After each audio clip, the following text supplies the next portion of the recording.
오랜만에 손주의 면회를 간 평범해 보이는 70대 할머니. 하지만 그녀의 눈앞에 나타난 손주는 초점을 잃은 눈동자에 손목에는 시퍼런 멍 자국을 숨기고 바들바들 떨고 있었습니다. 야, 이진우. 할머니 오셨으면 융통성 있게 딱딱. 카드 안 나오냐? 우리 담배랑 소세지 좀 먹게 지갑 좀 열라고 해라. 심지어 손주의 선임병이라는 자들은 할머니가 보는 앞에서 탕수육을 손으로 집어먹으며 대놓고 금품을 갈취합니다. 항의하는 할머니에게 돌아온 건 조롱과 비웃음, 그리고 담당 장교의 헌병을 부르겠다는 협박뿐이었죠. 할머니, 군대 돌아가는 거 모르시면 가만히 계세요. 손주 병신 만들기 싫으면. 그 순간 현역 시절 독사라 불리며 육군 본부를 호령했던 예비역 중장 최명숙의 눈빛이 차갑게 변합니다. 그녀가 참다 못해 전화기 버튼을 누른 곳은 다름 아닌 제21보병 사단장실 직통 라인이었습니다. 나 최명숙이다. 정광호 소장, 지금 당장 튀어와. 여러분, 오늘도 편안한 시간 보내고 계신가요? 건드려서는 안 될 사람을 건드린 백두산 부대의 최후, 그리고 사이다 넘치는 참교육 현장. 오늘의 이야기도 재미있게 시청하시고 내용이 마음에 드셨다면 구독과 좋아요 부탁드리겠습니다. 그럼 이야기 시작하겠습니다. 서울 성북구의 낡은 2층 양옥집. 새벽 5시의 공기는 차가웠다.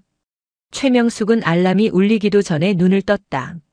70대 중반의 나이 관절 마디마디가 삐걱거리는 소리를 내며 겨울이 왔음을 알렸다. 그녀는 침대에서 일어나 습관처럼 이불에 각을 맞췄다. 현역 시절부터 40년 넘게 몸에 밴 습관이었다. 거실로 나온 그녀는 물 한 잔을 마신 뒤 옷방으로 향했다.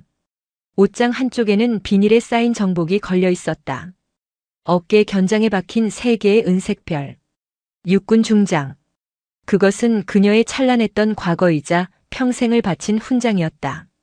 하지만 오늘 그녀가 선택한 옷은 정복이 아니었다.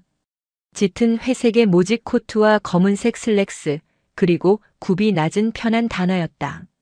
오늘은 하나뿐인 손자 이진우 이병을 면회하러 가는 날이다. 남편을 먼저 보내고 사고로 아들 부부마저 떠나보낸 후 진우는 명숙에게 남은 유일한 혈육이었다.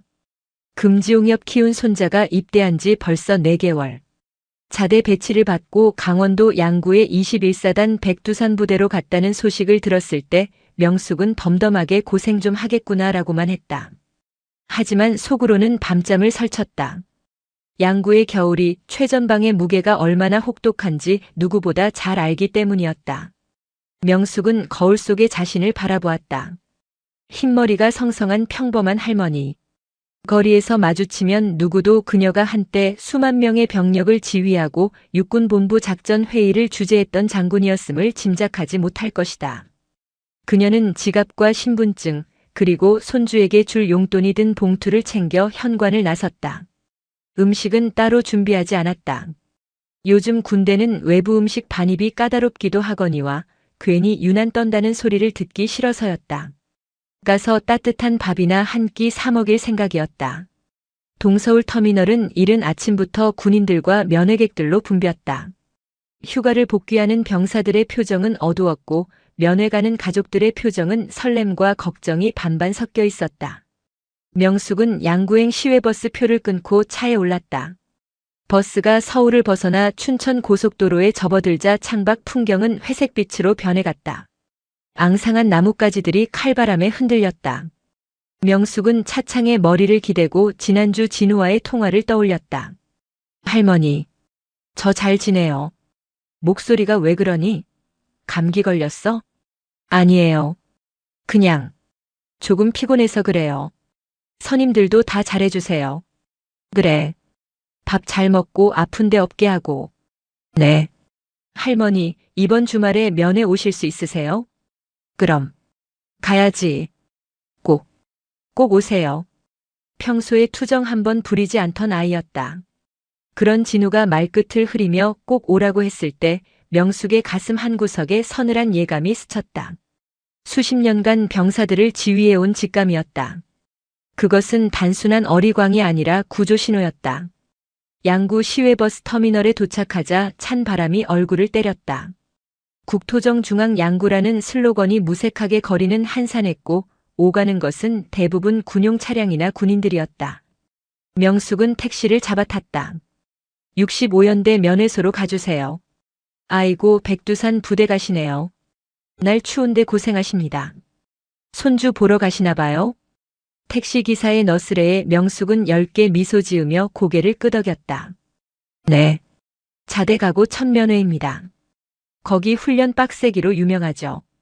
그래도 요새 군대 좋아져서 옛날 같지 않아요. 구타도 없고 핸드폰도 쓰고. 그렇다고 들었습니다. 택시는 굽이진 산길을 달려 위병소 앞 면회장 주차장에 멈췄다. 백두회관이라는 간판이 붙은 면회소 건물 앞에는 이미 많은 차량이 주차되어 있었다. 명숙은 위병소 정문 쪽을 잠시 바라보았다. 굳게 닫힌 철문, 총을 맨 초병들의 경직된 자세. 현역 시절 차가 지나갈 때마다 충성. 소리가 산을 울리도록 들었던 곳이다. 하지만 지금 그녀는 그저 방문객일 뿐이었다. 면회 접수처는 붐볐다. 명숙은 절차에 따라 신분증을 제시하고 면회 신청서를 작성했다. 성명 최명숙 관계 조모 면회 대상 3대대 구중대 이병 이진우. 접수병은 무심한 표정으로 서류를 받아들고 전산을 확인했다. 이진우 이병. 잠시만 기다리십시오. 방송하겠습니다. 명숙은 면회장 안쪽 테이블에 자리를 잡았다. 주말이라 그런지 면회장은 시장통처럼 시끄러웠다.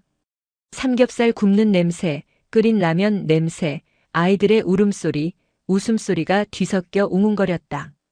그녀는 코트의 먼지를 털어내고 정자세로 앉아 입구를 응시했다. 시간이 흘렀다. 10분, 20분, 30분. 방송이 나오면 뛰어나오는 다른 병사들과 달리 진우는 나타나지 않았다. 명숙은 시계를 보았다. 오전 10시 15분. 접수한 지 40분이 지나고 있었다. 그녀는 다시 접수처로 갔다. 여보게. 아까 신청한 이진우 이병 아직 소식이 없나? 접수병이 귀찮다는 듯 모니터를 흘깃 보았다. 중대에 연락 넣었습니다. 작업 중이거나 준비 중일 겁니다. 좀 기다리세요. 주말이라 행정반이 바쁩니다. 병사의 태도는 사무적이다 못해 퉁명스러웠다. 명숙은 화를 내는 대신 고개를 끄덕이고 자리로 돌아왔다. 기다림은 군인의 기본 소양이다. 하지만 그 기다림 속에서 불안감은 독버섯처럼 피어올랐다. 11시가 다 되어서야 면회장 유리문이 열리고 낯익은 얼굴이 보였다. 진우였다. 하지만 명숙은 손을 들어 반가움을 표시하려던 찰나 동작을 멈췄다. 손주의 상태가 이상했다. 한 달 전 수료식 때만 해도 딱 벌어져 있던 어깨는 잔뜩 움츠러들어 있었고 걸음걸이는 어딘가 부자연스러웠다. 무엇보다 눈빛. 항상 총기 넘치던 진우의 눈동자는 초점을 잃은 채 바닥만 향하고 있었다. 얼굴은 까칠했고 입술은 바짝 말라 있었다. 진우야. 명숙이 조용히 불렀다. 진우가 흠칫 놀라며 고개를 들었다. 할머니를 발견한 그의 눈에 왈칵 눈물이 고였다가 순식간에 사라졌다. 그는 주위를 두리번거리더니 빠른 걸음으로 다가왔다. 할머니. 오래 기다렸다.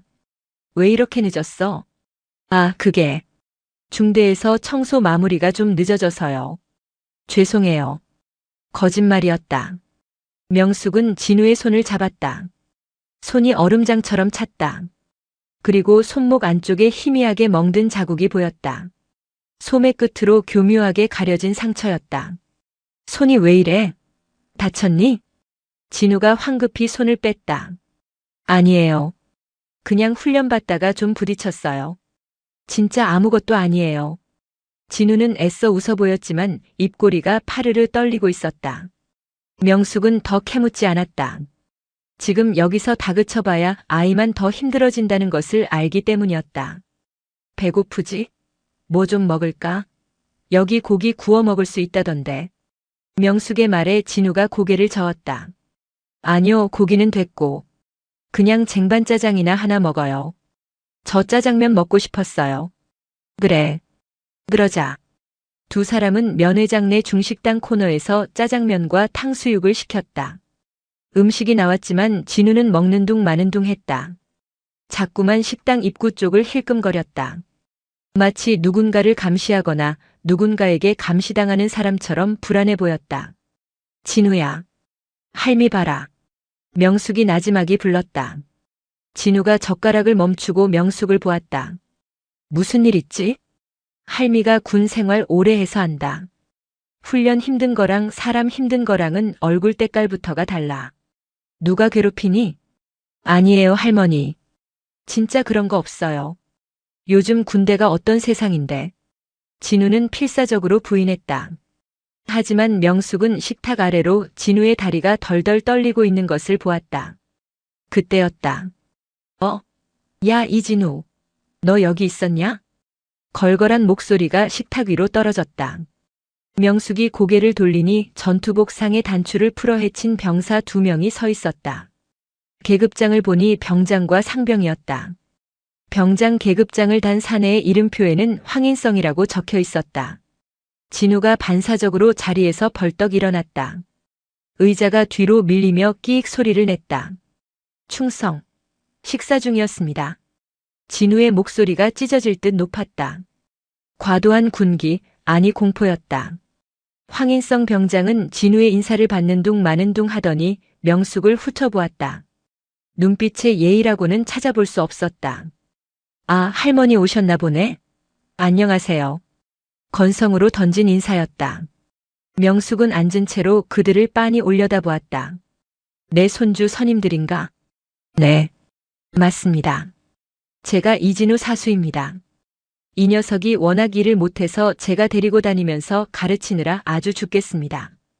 황 병장이 킬킬거렸다. 옆에 있던 상병도 거들었다. 진우야, 너 아까 청소 제대로 안 해놓고 나왔더라. 김 병장님이 찾으시던데.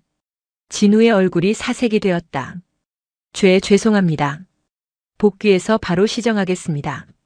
황 병장은 식탁 위에 놓인 탕수육 접시를 보더니 젓가락도 없이 손으로 집어 입에 넣었다. 오, 탕수육 맛있네. 야, 진우야. 우리 지금 PX 가는 길인데 지갑을 두고 왔다. 너 카드 좀 빌려줘라. 담배랑 냉동 좀 사게. 아, 제 카드는 지금 생활관 관물대에. 아이씨, 진짜. 야, 그럼 할머니한테 좀 달라고 해. 할머니, 손주군 생활 편하게 하려면 이런 거 좀 지원해 주셔야죠. 저희가 얘 뒤치다꺼리 하느라 얼마나 고생하는데. 황 병장이 뻔뻔하게 손을 내밀었다. 명백한 금품 갈취였다. 그것도 면회온 가족 앞에서. 이 정도면 부대 내에서 이들의 권력이 어느 정도인지, 그리고 진우가 얼마나 일상적으로 착취당하고 있는지 알 수 있었다. 명숙은 탕수육을 씹고 있는 황 병장의 입을 바라보다가 천천히 입을 열었다. 자네 이름이 황인성이라고 했나? 네, 그런데요. 군인 복무규율에 후임병이나 그 가족에게 금품을 요구하는 행위가 어떻게 규정되어 있는지 아나? 명숙의 말투가 바뀌었다. 부드러운 할머니의 어조가 아닌 딱딱하고 건조한 지휘관의 어조였다. 황 병장의 표정이 일그러졌다. 뭐야? 할머니 지금 훈계하세요? 아, 재수없게 진짜. 야, 이진우. 너네 할머니 꼰대냐? 죄송합니다. 황 병장님 제발. 진우가 어쩔 줄 몰라 하며 황 병장의 팔을 잡으려 했다. 황 병장은 진우의 손을 거칠게 뿌리쳤다. 이 새끼가 미쳤나? 어디서 몸에 손을 대? 너 오늘 저녁 점호 끝나고 보자. 뒤졌다 진짜. 황 병장은 명숙을 노려보며 바닥에 침을 퇴뱉었다. 할머니, 군대 돌아가는 거 모르시면 가만히 계세요. 손주 병신 만들기 싫으면. 가자. 두 병사는 낄낄거리며 식당을 빠져나갔다. 진우는 자리에 주저앉아 고개를 숙였다. 어깨가 격하게 들썩였다. 할머니, 왜 그러셨어요? 그냥 주시지. 저 이제 진짜 죽었어요. 진우의 울음 섞인 목소리에 명숙의 눈빛이 차갑게 가라앉았다. 그녀는 자리에서 일어났다. 진우야, 넌 여기 앉아서 밥 먹고 있어라. 어디 가시게요? 잠깐 화장실 좀 다녀오마. 명숙은 화장실로 가지 않았다. 그녀는 면회장 입구에 있는 면회객 안내 및 통제실 데스크로 걸어갔다. 그곳에는 주말 당직 근무를 서고 있는 중위 한 명이 앉아 있었다. 스마트폰으로 게임을 하느라 고개도 들지 않고 있었다. 명찰에는 중위 박민철이라고 적혀 있었다. 여보게 중위. 명숙이 책상을 톡톡 두드렸다. 박중희는 귀찮다는 듯 고개를 들었다. 무슨 일이십니까? 면회 시간 연장은 안 됩니다. 방금 식당 쪽에서 병사들이 행패 부리는 거 봤나? 행패요? 아, 그냥 애들끼리 장난치는 거 가지고 그러십니까? 여기 군대입니다, 어머니. 사회랑 달라요. 좀 거칠 수도 있죠. 박중희는 대수롭지 않게 대꾸하며 다시 핸드폰으로 시선을 돌렸다. 명숙의 눈썹이 꿈틀했다. 이것이 현재 이 부대의 수준이었다. 병사 간의 부조리가 만연하고 간부는 이를 묵인하거나 방조하는 상태. 썩을 대로 썩어 있었다. 장난? 금품을 요구하고 협박하는 게 장난인가? 자네는 장교로서 부하 관리를 그따위로 하나? 명숙의 목소리에 힘이 실렸다. 박중희가 인상을 찌푸리며 자리에서 일어났다. 아니, 이 할머니가 보자 하니까. 어머니, 민간인이시면 민간인답게 조용히 면회나 하다 가세요. 어디서 장교한테 이래라 저래라 훈계질입니까? 영업 방해로 헌병 부르기 전에 가세요. 명숙은 기가 찼다. 헌병을 부른다라. 그녀는 핸드백에서 낡은 수첩을 꺼냈다. 그리고 볼펜으로 박민철 중위의 이름을 적었다. 박민철 중위. 자네 관등 성명 똑똑히 기억해두지. 참. 이름 적어서 뭐 하시게요? 국방부에 민원이라도 넣으시게? 넣으세요. 넣어. 별꼴을 다 보겠네. 박중희는 비웃으며 자리에 앉았다. 명숙은 수첩을 닫고 조용히 말했다. 전화기 좀 쓰지. 공중전화 저쪽에 있습니다. 아니, 군전화. 행정전화 말이야. 이 할머니가 진짜 노망나셨나? 보안상 민간인은 군 전화 사용 불가입니다. 규정 모르세요? 명숙은 더 이상 긴 말하지 않았다. 그녀는 품에서 자신의 휴대전화를 꺼냈다. 그리고 저장된 번호 하나를 찾았다. 현역 시절 자신의 전속부관이었던 후배. 지금은 육군본부 인사사령관으로 있는 김태영 장군의 번호였다. 하지만 지금 당장 필요한 건 그게 아니었다. 그녀는 전화번호부를 넘겨 21사단장실 직통 번호를 찾았다. 예비역 장성 모임 명부에서 저장해둔 번호였다. 통화 버튼을 눌렀다. 신호가 몇 번 가기도 전에 상대방이 받았다. 통신보안 21사단장실 전속부관 대위 최경수입니다. 수화기 너머로 들리는 절도 있는 목소리.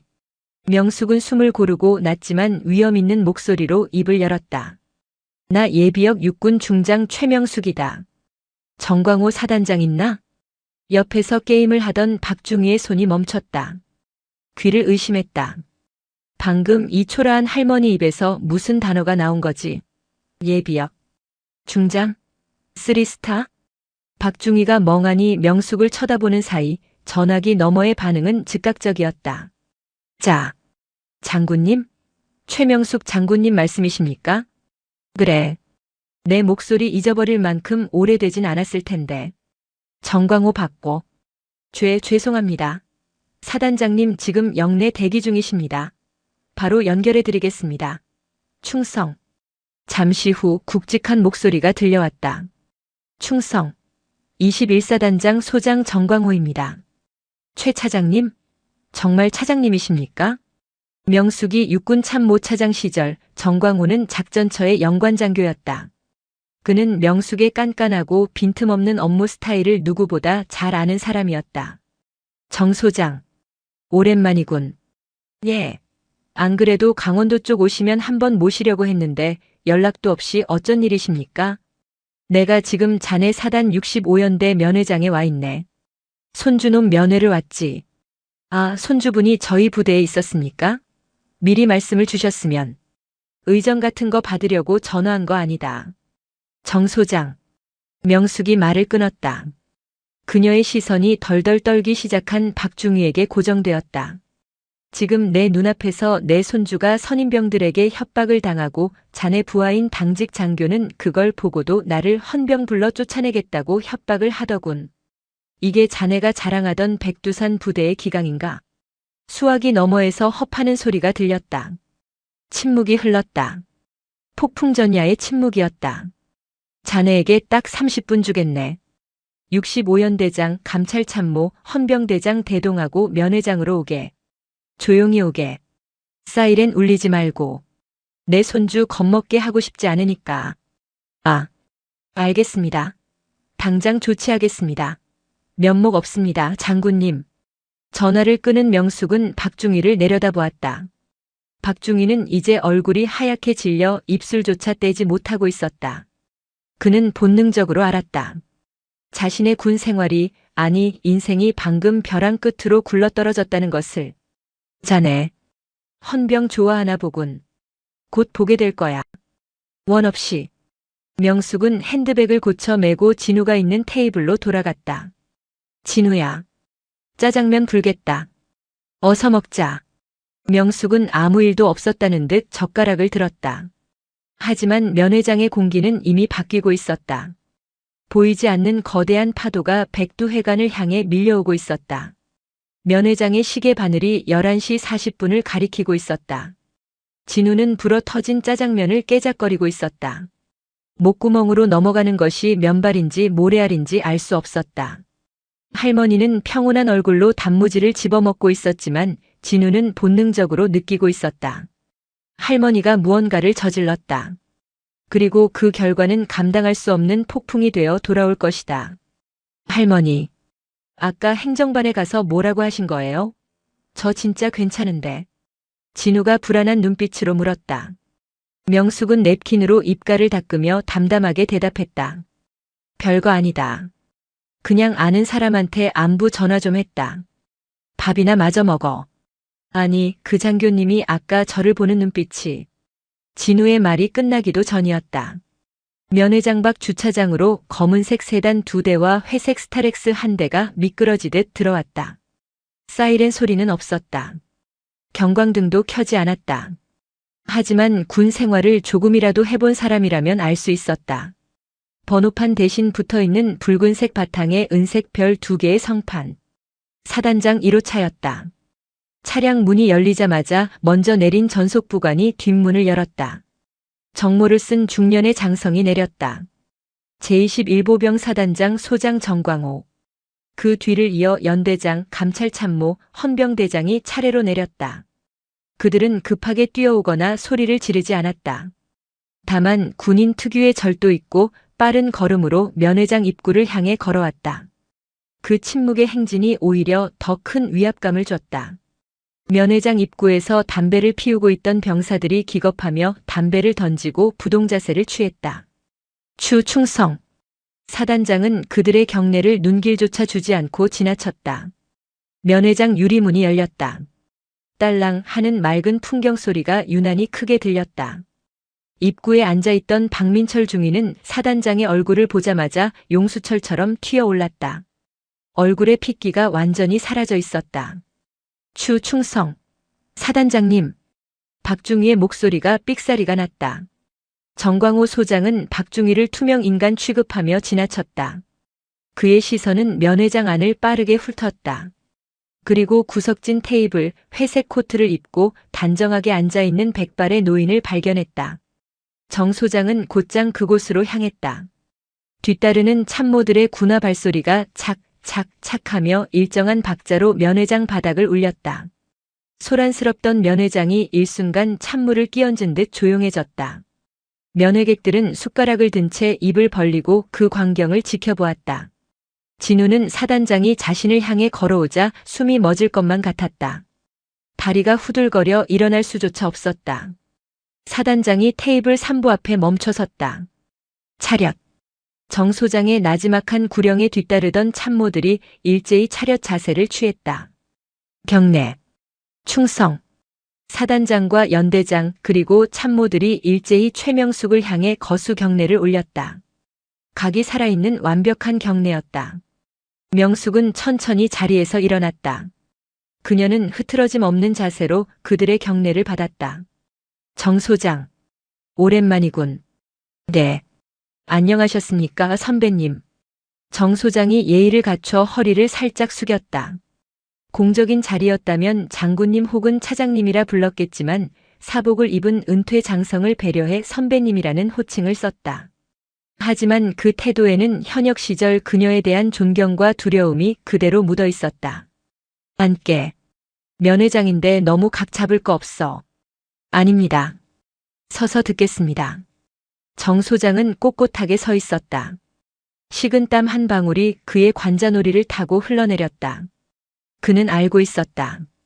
최명숙이 자신을 불렀다는 것은 단순한 방문이 아니라 호출이자 문책이라는 것을.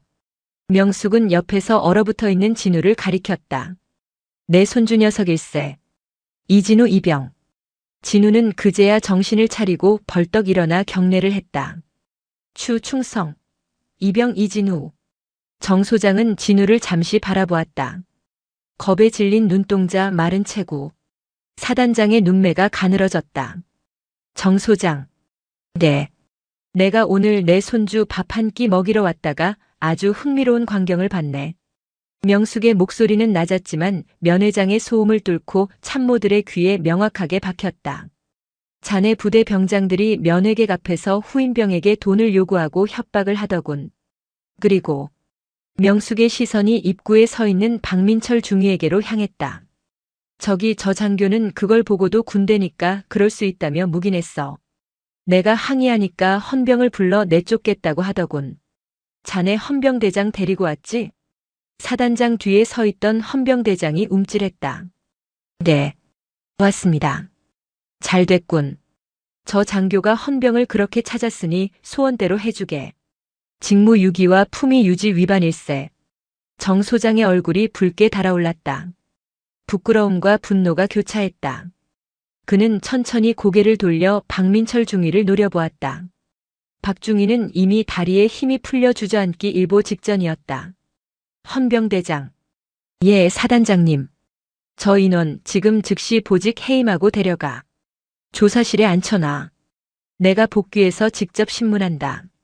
알겠습니다. 헌병대장이 손짓하자 밖에서 대기하던 수사관 2명이 들어와 박중위의 양팔을 잡았다. 박중위는 저항 한 번 못하고 끌려나갔다. 그리고 명숙이 다시 입을 열었다. 아까 그 병장. 이름이 황인성이라고 했나? 그 친구도 좀 봐야겠네. 내 손주가 밥 먹는데 체할 뻔했거든. 황인성 병장은 PX에서 냉동 만두를 데워 먹고 흡연장에서 담배를 피우고 있었다. 그는 기분이 좋았다. 오늘 저녁 점호 시간에 이진우를 어떻게 괴롭힐지 구상하며 킬킬거렸다. 야, 이진우 그 새끼 할미 믿고 까부는 거 봤냐? 오늘 관물대 한번 엎자. 옆에 있던 상병이 맞장구를 쳤다. 그럴까요? 안 그래도 요새 좀 빠졌습니다. 그때 검은색 승합차 한 대가 흡연장 앞에 멈춰섰다. 문이 열리고 헌병 완장을 찬 부사관들이 내렸다. 황 병장은 본능적으로 담배를 뒤로 숨겼다. 무슨 일입니까? 3대대 구중대 병장 황인성 맞나? 네, 맞습니다만. 긴급 체포다. 타라. 예? 체포라니요? 제가 뭘 했다고. 황 병장이 뒷걸음질 쳤지만 헌병들은 그를 거칠게 제 앞에 차에 태웠다. 수갑이 채워지는 차가운 감촉에 황 병장의 머릿속이 하얗게 변했다. 면 회장 상황은 정리되었다. 정 소장은 명숙에게 다시 정중하게 물었다. 선배님, 불편하게 해드려 죄송합니다. 제가 관사로 모시겠습니다. 식사라도. 아니, 됐네. 밥은 아까 먹다 말았어. 명숙은 손을 저었다. 그리고 진우의 어깨를 감쌌다. 정 소장, 부탁 하나만 하지.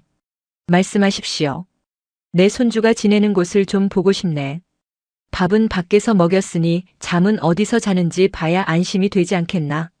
정 소장은 잠시 난처한 표정을 지었다.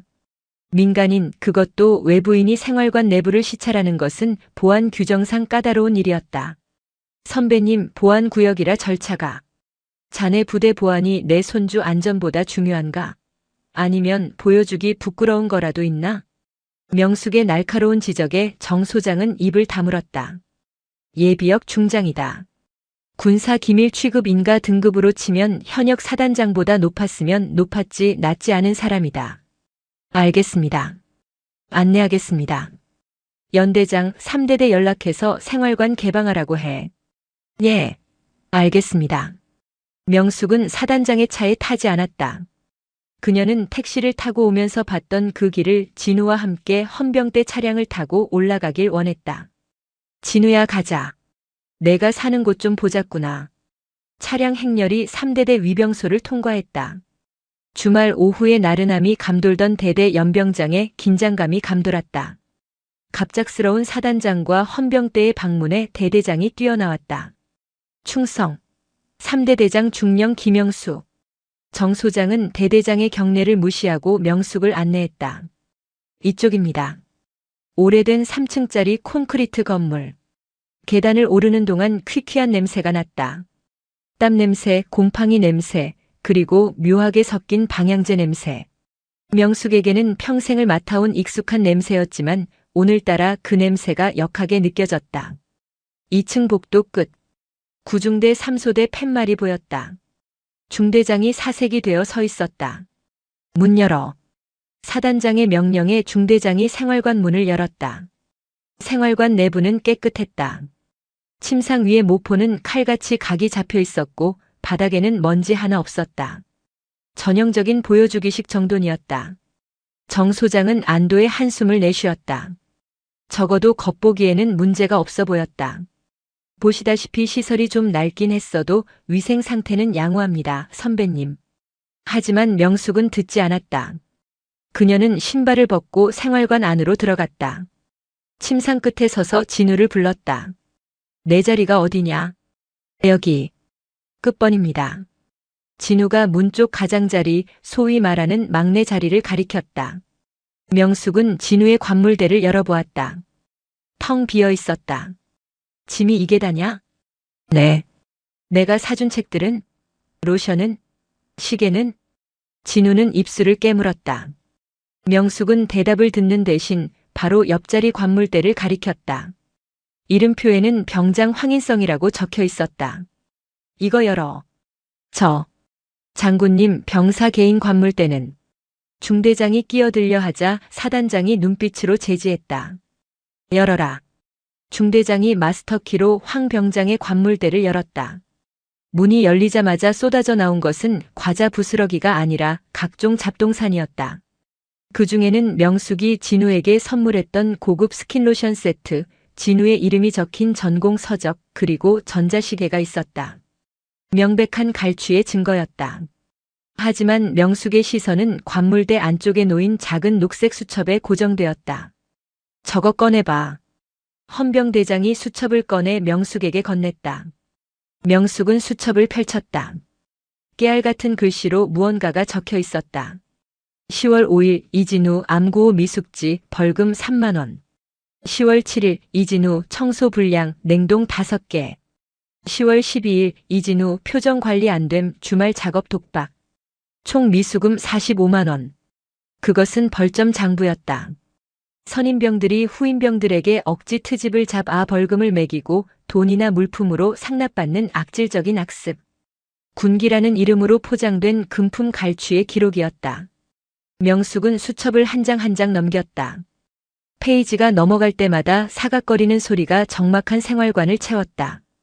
그녀는 수첩을 덮고 사단장에게 건넸다. 정 소장. 네. 자네 부대는 병사들에게 사체 놀이를 가르치나? 이게 자네가 말한 강한 육군인가? 정 소장의 손이 부들부들 떨렸다. 수첩에 적힌 내용들은 명백한 군형법 위반이었다. 그것도 조직적이고 지속적인. 사단장이 자랑스럽게 브리핑했던 부조리제로 부대의 실체는 후임병의 고열을 짜내는 착취의 현장이었다. 헌병대장. 정 소장이 고함을 질렀다. 목소리가 갈라졌다. 예. 사단장님. 이 수첩에 적힌 놈들, 그리고 이 장부 만든 놈들. 싹 다 찾아내. 지금 당장. 구중대 전원 집합시켜. 생활관 밖 복도가 소란스러워졌다. 구중대 병력 전원이 연병장이 아닌 중대 강당으로 집합했다. 주말 오후의 휴식은 끝났다. 분위기는 공포 그 자체였다. 단상에는 사단장이 서 있었고 그 옆에는 명숙이 앉아 있었다. 진우는 명숙의 옆에 고개를 숙인 채 서 있었다. 정광호 소장은 마이크를 잡았다. 그는 평소처럼 훈시를 하거나 소리를 지르지 않았다. 그의 목소리는 차라리 체념에 가까울 정도로 가라앉아 있었다. 오늘 나는 군복을 입은 것이 부끄럽다. 병사들은 숨소리조차 내지 못했다. 너희들은 전우가 아니다. 동료의 등을 쳐먹고 약한 자를 괴롭히는 하이에나들이다. 나는 오늘부로 이 쓰레기 같은 문화를 내 손으로 직접 치울 것이다. 사단장은 헌병대에게 지시했다. 중대장, 행보관 격리해. 소대장들도 휴대폰 반납시키고 대기시켜. 지금부터 이 부대 지휘권은 내가 직접 행사한다. 그리고 명숙을 바라보았다. 선배님, 제가 직접 조사하겠습니다. 믿고 맡겨주십시오. 명숙은 자리에서 일어났다. 그녀는 강당에 모인 100여 명의 병사들을 천천히 둘러보았다. 겁에 질린 이등병들의 눈, 불안에 떠는 상병들의 눈, 그리고 죄책감보다는 재수없게 걸렸다는 표정을 짓고 있는 몇몇 병장들의 눈. 그녀는 마이크를 잡지 않고 육성으로 말했다. 나는 오늘 내 손주를 보러 왔다. 하지만 지금은 너희 모두의 할머니로서 묻겠다. 힘든 거 안다. 춥고 배고프고 자유가 없는 곳에서 고생하는 거 안다. 하지만 그렇다고 해서 괴물이 되지는 마라. 명숙의 목소리에 물기가 서렸다. 너희가 괴롭히는 그 후임병이 누군가에게는 목숨보다 귀한 아들이고 손자다. 제발 사람답게 살아라. 전역하고 사회 나가서 부끄럽지 않게. 그녀의 말은 호통보다 더 아프게 병사들의 가슴을 찔렀다. 맨 앞줄에 앉아있던 일병 하나가 고개를 숙이고 훌쩍이기 시작했다. 그 울음소리는 전염병처럼 번져나갔다. 여기저기서 흐느끼는 소리가 들렸다. 그것은 가해자들의 위선적인 눈물이 아니라 방관자로서 침묵했던 다수의 병사들이 느끼는 부끄러움의 눈물이었다. 명숙은 진우의 손을 잡고 강당을 나섰다. 가자. 할미가 밖에서 맛있는 거 사줄게. 외출증 끊어달라고 했다. 할머니, 울지 마. 이제 시작이야. 썩은 건 도려내야 새 살이 돋는 법이다. 밖으로 나오자 양구에 차가운 바람이 불어왔다. 하지만 진우는 더 이상 춥지 않았다. 할머니의 거친 손이 그 어떤 난로보다 따뜻하게 자신의 손을 감싸고 있었기 때문이었다. 뒤에서는 헌병대의 고함 소리와 함께 본격적인 수사가 시작되고 있었다. 백두산 부대의 긴 밤이 시작된 것이다. 21사단 65연대 3대대의 밤은 길었다. 평소라면 저녁 점호가 끝나고 취침 소등이 이루어졌을 시각이었지만 3대대 막사의 불은 꺼지지 않았다. 창문마다 형광등 불빛이 새어나왔고 연병장에는 헌병대 차량의 붉은 경광등만이 묵묵히 돌아가고 있었다. 구중대 병력은 분리되었다. 가해자로 지목된 인원들은 중대 행정반과 독서실로, 피해자와 목격자들은 다목적 홀로, 나머지 병력은 생활관에 격리되었다. 헌병 수사관들은 감정을 배제한 건조한 얼굴로 노트북을 펴고 조사를 시작했다. 고함이나 강압적인 위협은 없었다. 다만 차가운 사실 확인만이 오갔다. 황인성 병장. 본인 관물대에서 발견된 수첩에 대해 소명해. 수사관이 비닐팩에 담긴 녹색 수첩을 책상 위에 던지듯 놓았다. 황인성은 입술을 달달 떨며 눈동자를 굴렸다. 그건 그냥 애들끼리 장난으로 적은 겁니다. 실제로 돈을 받은 적은 없습니다. 장난? 이진우 이병 외 12명의 진술서는 내용이 다른데? 수사관은 모니터를 돌려주지 않고 키보드를 두드렸다. 디지털 포렌식 영장 발부됐다. 내 휴대전화 지금 복원 중이야. 인터넷 불법 도박 사이트 접속 기록, 후임들 계좌에서 내 계좌로 혹은 내가 지정한 제3자 계좌로 입금된 내역. 그거 다 나오면 공갈의 상습 도박, 협박까지 추가되는 거 알지? 지금 불면 정상 참작이라도 되지만 증거 나오고 나서 불면 넌 육군교도소 직행이야. 육군교도소라는 단어의 황인성의 멘탈이 무너졌다. 사회에서의 교도소와 군 교도소는 무게감이 달랐다. 전과자가 되어 전역한다는 공포. 그는 덜덜 떨리는 손으로 얼굴을 감싸쥐었다. 제가 다 쓴 거 아닙니다. 제 위 선임들도 그랬고.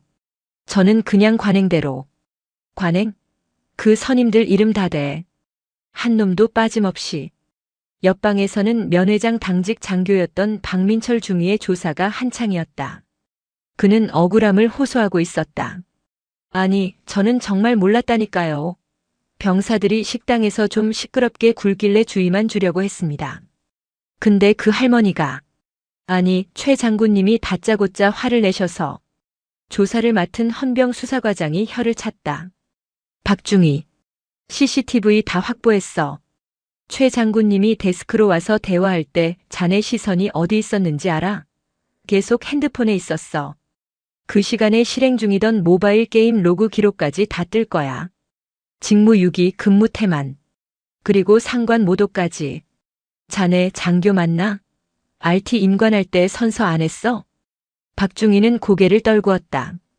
그의 어깨에 달려있던 그토록 자랑스러워하던 다이아몬드 계급장이 오늘따라 한없이 초라해 보였다. 새벽 3시가 넘어가면서 수사는 급물살을 탔다.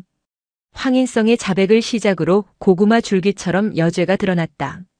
단순한 폭행 사건이 아니었다. 구중대 내에는 일종의 카르텔이 형성되어 있었다. 으슥한 창고에서 벌어지는 상습적인 구타, 후임병들의 월급을 갈취해 스포츠 도박 자금으로 탕진하는 선임들, 그리고 이를 알면서도 묵인하고 오히려 떡고물을 받아먹은 부사관의 비위 사실까지. 백두산 부대의 썩은 환부가 적나라하게 드러나고 있었다. 같은 시각 연대장실. 최명숙은 소파에 깊숙이 몸을 묻고 있었다. 그녀의 앞 탁자에는 식어 빠진 믹스커피 한 잔이 놓여 있었다. 창밖으로는 양구의 깊은 어둠이 내려앉아 있었다. 문이 열리고 정광호 사단장이 들어왔다. 그의 얼굴은 반나절 만에 10년은 늙은 듯 초췌해 있었다. 그는 명숙의 맞은편에 앉지 않고 정중하게 서 있었다. 앉게. 정 소장. 편하게 서 있겠습니다. 내 다리가 아파서 그래. 자네가 서 있으면 내가 고개를 들어야 하잖아. 앉아. 그제야 정 소장은 조심스럽게 맞은편 소파에 엉덩이를 걸쳤다. 보고받았습니다. 생각보다 뿌리가 깊습니다. 면목이 없습니다. 정 소장의 목소리는 갈라져 있었다. 명숙은 커피잔을 만지작거렸다. 정 소장, 자네 사단장 취임할 때 뭐라고 했나? 적이 두려워하는 부대, 국민이 신뢰하는 부대를 만들겠다고 했지? 네, 그렇습니다. 근데 지금 자네 부대 병사들은 적을 두려워하는 게 아니라 오늘 밤 내 선임이 나를 얼마나 때릴까, 내 월급을 얼마나 뺏어갈까 그걸 두려워하고 있어. 이게 자네가 만든 부대야. 정 소장은 입술을 꽉 깨물었다. 변명의 여지가 없었다. 지휘관은 참 외로운 자리지. 보고는 쏟아지는데 정작 중요한 진실은 보고서 맨 밑바닥에 깔려 올라오지 않아. 이상 무양호 건전. 그 듣기 좋은 단어들에 취해 있으면 밑에서 썩어가는 냄새를 못 맡게 돼. 명숙의 눈빛이 부드러워졌다. 그것은 질책이 아니라 같은 길을 걸어온 선배로서의 뼈아픈 조언이었다. 내가 오늘 굳이 나선 건 내 손주놈 때문만은 아니네. 이대로 두면 자네가 죽어. 나중에 더 큰 사고 터져서 자네 군복 벗는 꼴 보기 싫어서 내가 악역 자처한 거야. 정 소장의 눈시울이 붉어졌다. 그는 50이 넘은 나이에 까마득한 대선배 앞에서 어린아이처럼 고개를 숙였다. 감사합니다. 그리고 죄송합니다. 뼈를 깎는 심정으로 쇄신하겠습니다. 다시는 이런 일이 없도록 하겠습니다. 그래. 믿겠네. 그리고 부탁 하나만 더 하지. 말씀하십시오. 내 손주 이진우. 그리고 오늘 용기 내서 증언한 병사들. 이 부대에 계속 두면 안 돼. 아무리 자네가 보호한다고 해도 남은 잔당들이나 분위기라는 게 있어. 내부 고발자라는 낙인이 찍히면 군 생활 못해. 네. 안 그래도 육군본부 인사사령부와 협조하여 전출 계획을 세우고 있습니다. 계룡대로 보내게. 계룡대 말씀입니까? 육군본부 근무지원단. 내 집에서도 가깝고 거긴 보는 눈이 많아서 함부로 못해. 내가 가끔 가서 밥이라도 먹이게. 알겠습니다. 최우선으로 조치하겠습니다. 사건 발생 2개월 후. 겨울이 지나고 양구의 산자락에도 희미하게 봄 기운이 돌기 시작했다. 하지만 21사단의 겨울은 아직 끝나지 않았다. 대대적인 감찰과 수사의 결과는 혹독했다. 군사법원의 판결은 추상 같았다.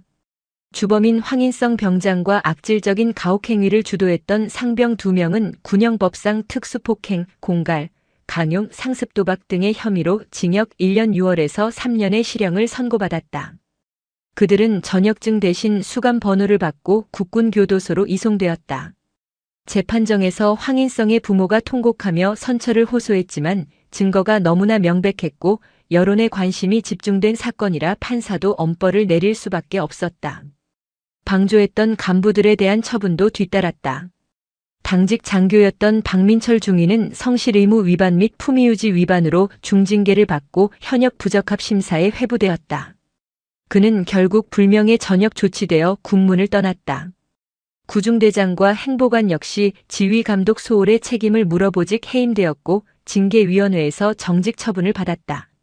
진급이 생명인 직업군인에게 정직과 보직 해임은 사실상 사형 선고나 다름없었다. 정광호 사단장은 자리를 지켰다. 최명숙 장군이 육군 참모총장에게 직접 전화를 걸어 한 번의 실수로 유능한 장군을 잃지 말라고 탄원했기 때문이다. 대신 정 소장은 사단 전 병력을 대상으로 강도 높은 인권 교육과 소원 수리 시스템 전면 개편을 단행했다. 보여주기식 행정이 아닌 사단장이 직접 이등병들과 도시락을 먹으며 대화하는 소통의 날이 정례화되었다. 백두산 부대는 아주 느리지만 분명하게 변하고 있었다. 그리고 이진우 일병.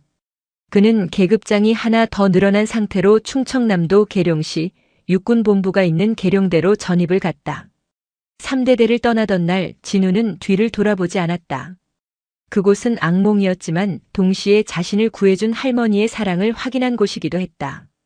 4월의 어느 주말, 서울 성북구 최명숙의 집 마당에는 라일락 꽃향기가 은은하게 퍼지고 있었다. 명숙은 아침부터 분주했다. 시장에서 제일 좋은 삼겹살을 끊어오고 텃밭에서 상추를 뜯었다. 압력밥솥이 칙칙폭폭 소리를 내며 구수한 밥 냄새를 풍겼다. 할머니, 저 왔어요. 대문이 열리고 씩씩한 목소리가 들려왔다. 군복을 입은 진우가 들어왔다. 옆에는 처음 보는 병사 한 명이 같이 있었다. 충성. 일병 이진우 정기 휴가 명 받았습니다. 충성. 일병 김민수. 진우 선임입니다. 같이 휴가 나왔습니다. 진우의 얼굴은 몰라보게 좋아져 있었다. 양구에 있을 때의 그 죽어가던 눈빛은 사라지고 햇볕에 그을린 건강한 피부와 장난기 어린 미소가 돌아와 있었다.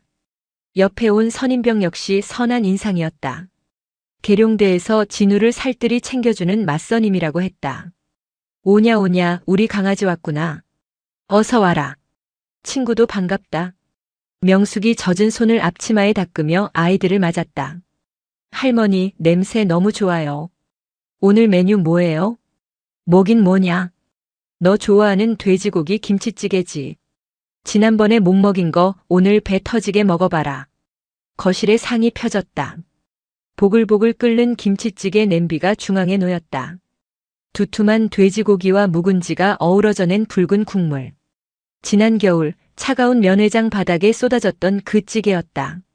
하지만 오늘은 따뜻한 집안에서 웃음소리와 함께 김을 내뿜고 있었다. 잘 먹겠습니다. 진우와 민수가 숟가락을 들었다. 진우는 국물을 한 숟가락 떠서 입에 넣었다. 뜨겁고 맵고 그리고 사무치게 그리웠던 맛. 목구멍으로 뜨거운 것이 넘어갔다. 그것은 위로였다. 맛있니? 명숙이 흐뭇하게 바라보았다. 네. 진짜. 세상에서 제일 맛있어요. 진우가 코를 훌쩍이며 밥을 크게 떠서 입에 넣었다. 명숙은 벽에 걸린 자신의 현역 시절 사진을 잠시 바라보았다. 별 3개가 달린 정복을 입은 독사 최명숙. 그녀는 이제 그 사진 속의 여자가 낯설지 않았다. 그 시절의 엄격함이 있었기에 지금의 평온함을 지킬 수 있었으리라. 그녀는 이제 장군이 아니었다. 그저 밥 잘 먹는 손주를 바라보며 행복해하는 대한민국 어디에나 있는 평범한 할머니였다. 하지만 그녀가 지켜낸 것은 단지 손주 한 명이 아니라 그 손주가 살아갈 세상의 정이었다. 밥상 위로 햇살이 따스하게 내려앉았다. 양구의 산자락에도 계룡의 연병장에도 그리고 이곳 성북구의 작은 마당에도 완연한 봄이 와 있었다.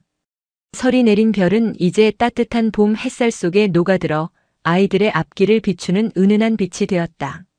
아, 진짜 보자 하니까 열받게 하네. 뭐 하는 년인데 자꾸 남의 부대 일에 대가리를 들이밀어. 어?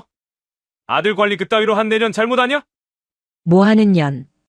그 순간 평범한 검은색 정장 차림의 어머니로 그곳에 서 있던 박선우의 눈빛이 돌변했습니다. 그녀가 핸드백이 아닌 정장 안주머니에서 꺼낸 것은 낡은 지갑이 아니었습니다. 대한민국 전군을 통제하는 검은색의 투박한 군용 보안 스마트폰이었습니다. 그녀가 단축번호 1번을 길게 누르자 신호음이 한 번 울리기도 전에 다급한 목소리가 터져 나왔습니다. 충성. 여러분, 오늘도 편안한 시간 보내고 계신가요? 오늘의 이야기도 재미있게 시청하시고 내용이 마음에 드셨다면 구독과 좋아요 부탁드리겠습니다. 그럼 이야기 시작하겠습니다. 대한민국 합동참모본부 서울 용산. 지하 벙커의 거대한 전장 상황판이 수십 개의 푸른 빛점으로 반짝였다. 동해상에서 포착된 미상의 항적, 서해 북방 한계선을 아슬아슬하게 긋는 적의 경비정. 그 모든 움직임을 한눈에 꿰뚫어보는 거대한 지휘 통제실 가장 깊은 곳, 대한민국군 서열 1위 합동참모의장 박선우 대장의 집무실은 방음벽 너머의 긴장감이 무색하게 고요했다. 그녀는 대한민국 역사상 최초의 여성 합참의장이었다. 그녀의 어깨에 달린 4개의 별은 단순한 계급이 아니었다. 그것은 30년 넘게 군복을 입고 전선과 정책의 최일선에서 버텨온 삶의 무게 그 자체였다. 책상 위에는 대통령과의 직통 회선 전화기와 각군 사령부로 연결된 붉은색 비상 전화기들이 거미줄처럼 얽혀 있었다. 그녀의 결정 하나에 전군의 향방이, 나아가 국가의 안위가 달려 있었다. 그녀는 방금 전 국방부 장관과의 화상회의를 마친 참이었다. 복잡한 현안 보고가 끝난 뒤 모니터에서 눈을 뗀 그녀의 시선이 책상 한편에 놓인 낡은 사진으로 향했다. 20살 무렵 대학 입학 직후에 찍은 아들 김지훈의 웃는 얼굴이었다. 군인으로서의 삶을 선택한 순간부터 그녀는 어머니로서의 삶을 상당 부분 포기해야 했다. 남편을 일찍 여의고 홀로 아들을 키웠지만 그녀가 별을 다는 동안 아들은 홀로 저녁을 먹는 날이 더 많았다. 그림 그리기를 좋아하고 시끄러운 것보다 책을 좋아하던 아이. 그런 아들이 다른 누구도 아닌 가장 혹독하다는 강원도 최전방 수색대에 자원 입대하겠다고 했을 때 그녀는 겉으로 덤덤하게 허락했다. 어쩌면 평생 군복 속에 자신을 가둔 어머니를 아들은 그렇게라도 이해하고 싶었는지 모른다고 애써 생각했다. 그 아들이 지금 강원도 양구 제21보 병사단 백두산 부대에 있었다. 대한민국에서 가장 춥고 가장 긴장감이 높은 곳. 비무장지대 철책선을 지키는 최전방이었다. 마지막으로 아들의 전화를 받은 것이 언제였는지 까마득했다. 훈련소 수료식 날 짧게 깎은 머리가 어색하다며 웃던 얼굴이 마지막 기억이었다. 자대 배치를 받은 후로는 훈련 중이라 바쁘다는 짧은 문자 메시지가 전부였다. 그녀의 경호 부관이 조심스럽게 다가와 다음 일정을 보고했다. 의장님 15분 뒤에 주한미군 사령관과의 비공개 회동이 예정되어 있습니다. 박선우는 고개를 저었다. 오늘 오후 일정 전부 취소하게. 부관의 눈이 커졌다. 합참의장이 특히 북한의 도발 징후가 미세하게 남아 감지되는 이 시기에 모든 일정을 취소하는 것은 상상하기 어려운 일이었다. 하지만 의장님 안보 상황이 긴급 상황 시 즉시 복귀한다. 그 외에는 어떤 연락도 받지 않겠네. 용산 헬기장에 블랙호크 한 대 대기시키게. 그리고 자네는 수도병원에 연락해서 아니 됐다. 그냥 헬기만 준비하게. 그녀는 30년 만에 처음으로 합참의장이 아닌 어머니로서의 명령 불복종을 감행하기로 했다. 그녀는 별이 박힌 전투복을 벗고 가장 평범하고 눈에 띄지 않는 검은색 정장으로 갈아입었다. 수많은 훈장 대신 얇은 스카프를 둘렀다. 그녀가 집무실을 나서는 순간 그녀는 서열 1위의 대장이 아닌 그저 아들의 안부가 궁금한 한 명의 어머니일 뿐이었다. 그녀의 전용 헬기가 육중한 프로펠러 소리를 내며 용산의 하늘을 가르고 북쪽으로 강원도의 깊은 산골짜기를 향해 날아갔다. 그녀는 창밖으로 펼쳐진 대한민국의 험준한 산맥을 내려다보며 불길한 예감이 심장을 옥죄는 것을 느꼈다. 야전 지휘관 출신인 그녀의 본능이 무언가 아주 잘못되었다고 비명을 지르고 있었다. 강원도 양구. 겨울의 끝자락이었지만 산골짜기에 몰아치는 바람은 여전히 살을 애는 듯 했다. 이곳은 대한민국에서 가장 먼저 겨울이 시작되고 가장 늦게 끝나는 곳이었다. 북한의 대남 선전 방송이 스피커를 타고 음습하게 골짜기를 울렸다. 제21보병 사단 백두산 부대. 그 중에서도 가장 험준한 구역을 담당하는 수색대대 막사. 이병 김지우는 차가운 복도 바닥에 엎드려 걸레질을 하고 있었다. 그의 등 뒤로 생활관 왕고인 강태식 일병이 다리를 꼬고 앉아 과자를 씹어먹고 있었다. 야, 김지훈. 걸레질 그따위로 할래? 먼지 하나라도 보이면 내 눈깔에 이 걸레 처박는 수가 있다. 지훈은 입술을 깨물었다. 죄송합니다. 죄송하면 다야? 이 새끼가 오늘 특별한 손님 온다고 아주 기분이 날아가시죠? 강일병이 낄낄거리며 과자 부스러기를 바닥에 툭 털었다. 다시 닦아. 자대 배치를 받은 그날부터 지옥은 시작됐다. 어수룩한 성격, 굼뜬 동작, 그리고 그림이나 그리는 나약함. 그는 백두산 부대의 거친 문화 속에서 완벽한 먹잇감이었다. 하지만 그를 더 깊은 나락으로 빠뜨린 것은 그가 합참의장 아들이라는 사실이 은밀하게 퍼지면서부터였다. 이 지옥의 실질적인 지배자는 강일병이 아니었다. 그는 그저 행동대장일 뿐 진짜는 행정보급관의 오른팔이자 분대장인 조규철 중사였다. 조 중사는 자판기 돈통을 털며 그 광경을 지켜보고 있었다. 그는 이 모든 상황을 알면서도 철저히 묵인했다. 아니, 오히려 그가 강일병을 부추겼다. 군기는 저런 놈을 잡아야 잡히는 거라면서. 조 중사에게 김지우는 성가신 존재였다. 특혜 시비에 휘말릴까봐 두려우면서도 동시에 그 배경을 이용해 무언가 뜯어낼 것이 없을까 호시탐탐 노리고 있었다. 조 중사는 지훈을 따로 불러 은근하게 압박했다. 어이, 김이병. 어머니가 그렇게 높으신 분이라며? 근데 왜 이렇게 부대 생활에 필요한 물품이 부족할까? 저기 세탁기도 고장났고 말이야. 어머니께 말씀드려서 최신형으로 한 대 넣어달라고 하지 그래. 지훈이 떨리는 목소리로 어머니는 그런 분이 아니십니다라고 대답하자 조 중사의 표정은 차갑게 굳었다. 그날 밤부터 강일병의 괴롭힘은 노골적인 폭력으로 변했다. 내 엄마가 별 4개면 뭐해? 여기서는 내가 왕이야. 이 새끼가 빽 믿고 뺀질거려. 그들은 지훈이 어머니에게 어떤 불평도 하지 못하도록 철저하게 길들였다.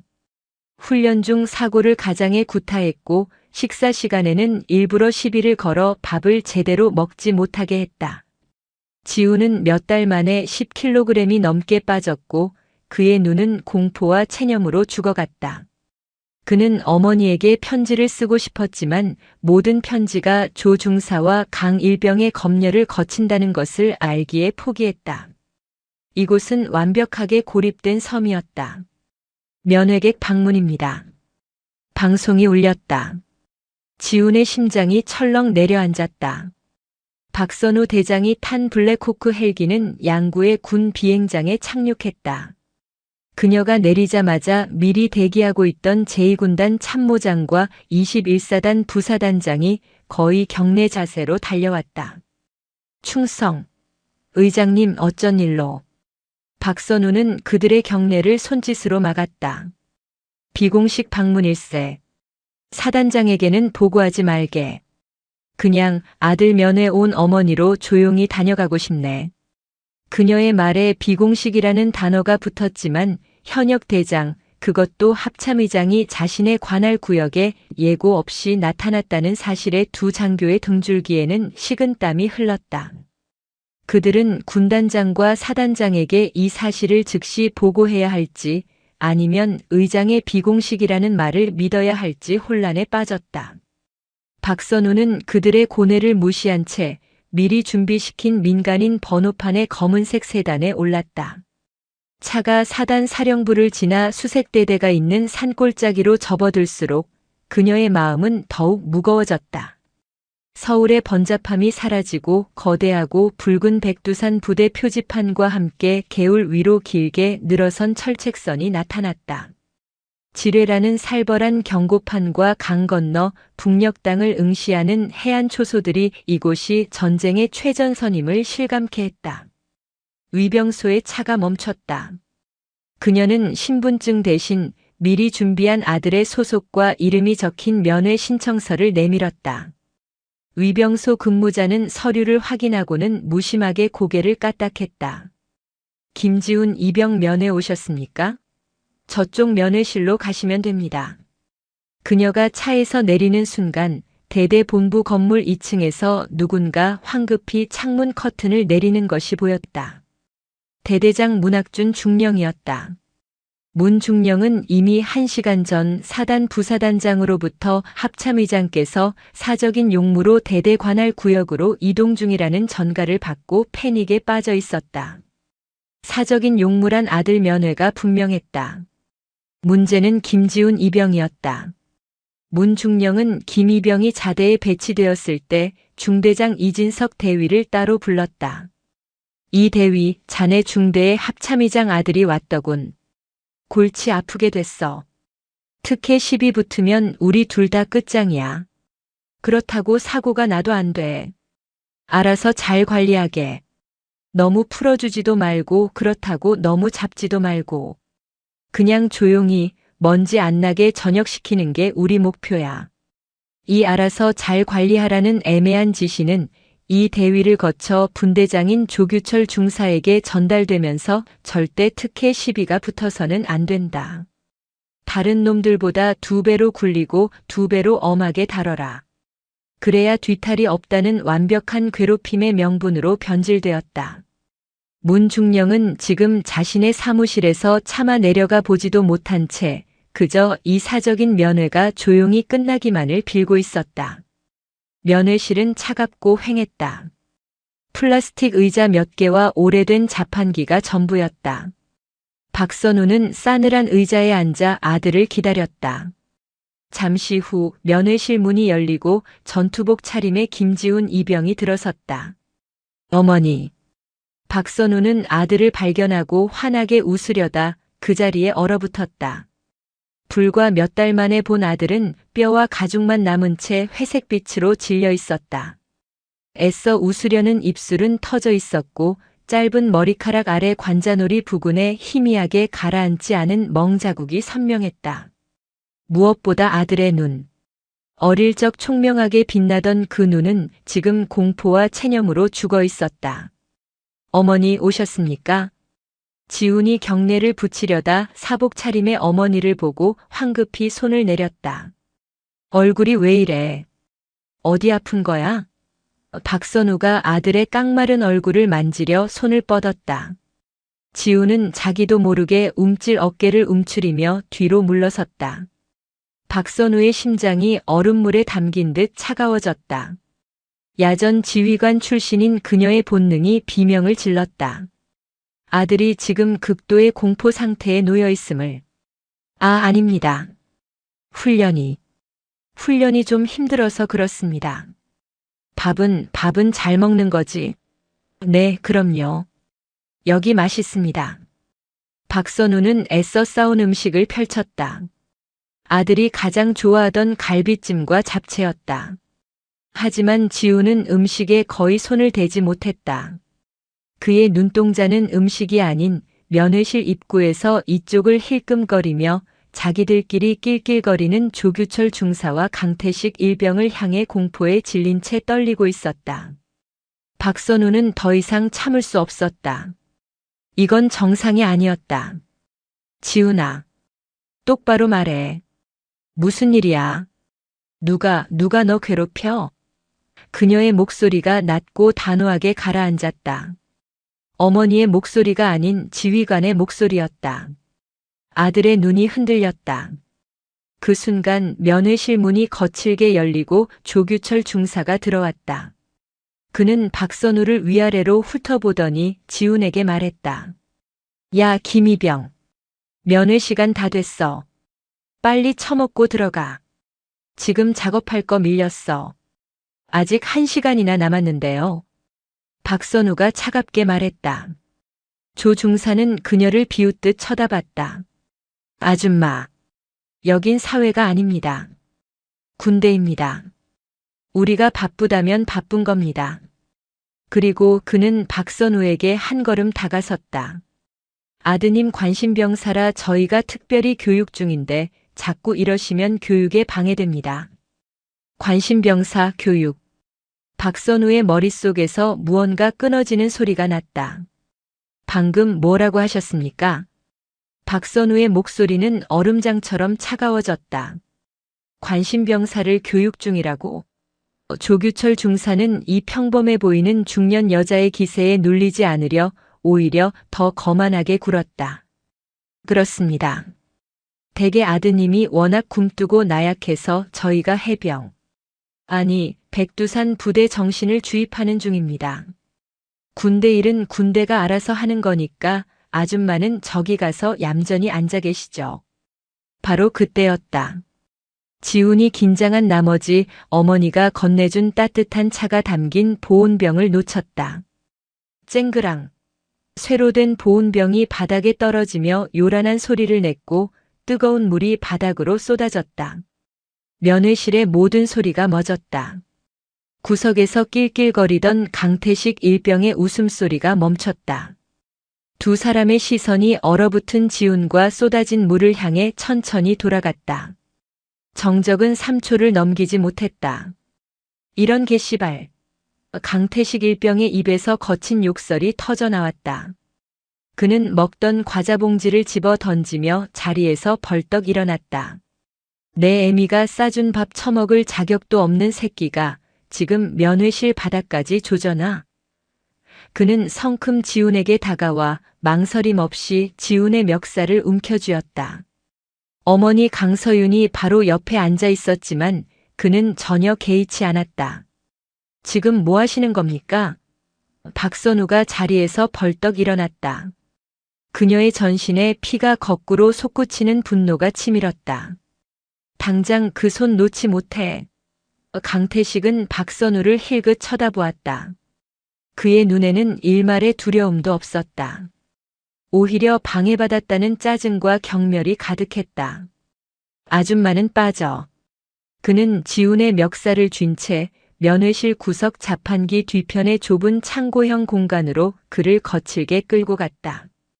죄송합니다. 강 일병님. 제가. 닥쳐 이 버러지 새끼야. 쾅. 강태식이 지훈을 창고 벽으로 밀어붙이는 둔탁한 소리가 들렸다. 그리고 곧바로 박선우의 귀에 결코 들려서는 안 될 소리가 들려왔다. 퍽, 퍽, 이 새끼가 여기가 내 집 안방인 줄 알아? 군화발이 복부를 걷어차는 살이 찢어지고 뼈가 울리는 소리였다. 당장 문 열어. 박선우가 창고 문으로 달려가려던 순간 면회실 책임자인 조규철 중사가 팔짱을 낀 채 그녀의 앞을 막아섰다. 그의 얼굴에는 귀찮다는 표정이 역력했다. 아줌마 참견 마시라니까. 지금 우리 교육 중입니다. 사람을 짐승처럼 두들겨 패는 게 당신들 백두산 부대의 교육 방식인가? 당신 간부야. 저 폭행을 당장 멈추게 해. 아, 시끄럽네, 진짜.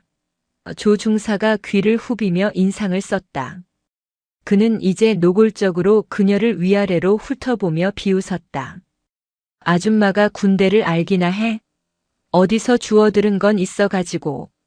상급부대? 헌병대? 마음대로 하셔. 어차피 그 양반들도 내 말 듣지 아줌마 말 안 들어. 그는 박선우의 어깨를 손가락으로 툭 밀쳤다. 아, 진짜 보자 하니까 열받게 하네. 뭐 하는 년인데 자꾸 남의 부대 일에 대가리를 들이밀어. 아들 관리 그따위로 한 내년 잘못 아니야? 당장 그 족같은 음식물 쓰레기나 치우고 꺼져. 뭐 하는 년. 그리고 그녀의 어깨를 밀친 그 손가락. 그 순간 박선우의 세계가 멈췄다. 그녀를 짓누르던 어미로서의 비통함과 슬픔이 순식간에 증발했다. 그 자리를 대신 채운 것은 대한민국 전군 통수권자 2위 합참의장 박선우의 차가운 분노였다. 박선우는 밀쳐진 어깨의 온매무새를 천천히 바로잡았다. 그리고 자신을 연이라고 부른 조규철 중사의 눈을 정면으로 바라보았다. 그녀의 눈에는 더 이상 감정이 없었다. 오직 얼음보다 차가운 살기만이 남아있었다. 방금 뭐라고 했나? 뭐 하는 년이냐고 물었다. 왜 귀까지 처먹었어? 조규철이 거침없이 내뱉었다. 좋다. 박선우가 짧게 말했다. 그녀는 더 이상 이 버러지들과 대화할 가치를 느끼지 못했다. 그녀는 핸드백이 아닌 정장 안주머니에서 검은색의 투박한 군용 보안 스마트폰을 꺼냈다. 어이구, 조 중사님. 저 아줌마 드디어 일일이 누른답니다. 강태식이 창고에서 땀에 젖은 채 나오며 박장대소를 했다. 그의 발치에 지훈이 피를 흘리며 쓰러져 있었다. 박선우는 그들의 조롱을 무시한 채 단축번호 1번을 길게 눌렀다. 신호음이 한 번 울리기도 전에 전화가 연결되었다. 수화기 너머로 다급하고 절도 있는 목소리가 들려왔다. 충성. 육군 참모총장입니다. 조규철과 강태식의 웃음소리가 멎었다. 육군 참모총장이라는 단어는 그들도 알아들을 수 있었다. 박선우는 쓰러진 아들을 내려다보며 얼어붙은 두 놈을 곁눈질로 훑으며 얼음처럼 차가운 목소리로 말했다. 나 합참의장 박선우요. 합참의장? 강태식의 입에서 바람 빠지는 소리가 났다. 그가 씹던 껌이 바닥으로 툭 떨어졌다. 조규철 중사의 얼굴은 피기가 사라지는 수준이 아니었다. 그는 자신의 귀를 의심했다. 방금 년이라고 불렀던 아줌마가 대한민국군 서열 1위 텔레비전 속에서나 보던 대통령 바로 밑에 그 대장 합참의장이라고. 의장님, 박선우 의장님, 어쩐 일이십니까? 수화기 너머의 목소리는 대한민국 육군의 수장 김영민 대장의 것이었다. 그의 목소리는 경악과 공포로 완전히 경직되어 있었다. 그가 용산 합참실이 아닌 외부에서 그것도 보안 단말기로 전화를 걸어온 서열 1위의 방문을 상상이나 했겠는가. 박선우는 전화기에 대고 낮고 정확하게 말했다. 그녀의 시선은 여전히 조규철의 눈에 고정되어 있었다. 김 총장, 내가 지금 귀관이 관할하는 강원도 양구 21사단 수색대대 정문 면회실에 와 있소. 예, 의장님. 제가 전혀 몰랐습니다. 즉시. 내 아들이 여기서 복무 중이라 어미 노릇하러 잠시 들렀소. 그런데 박선우의 목소리가 한 톤 더 낮아졌다. 면회실의 공기가 얼어붙어 입에서 하얀 입김이 나올 지경이었다.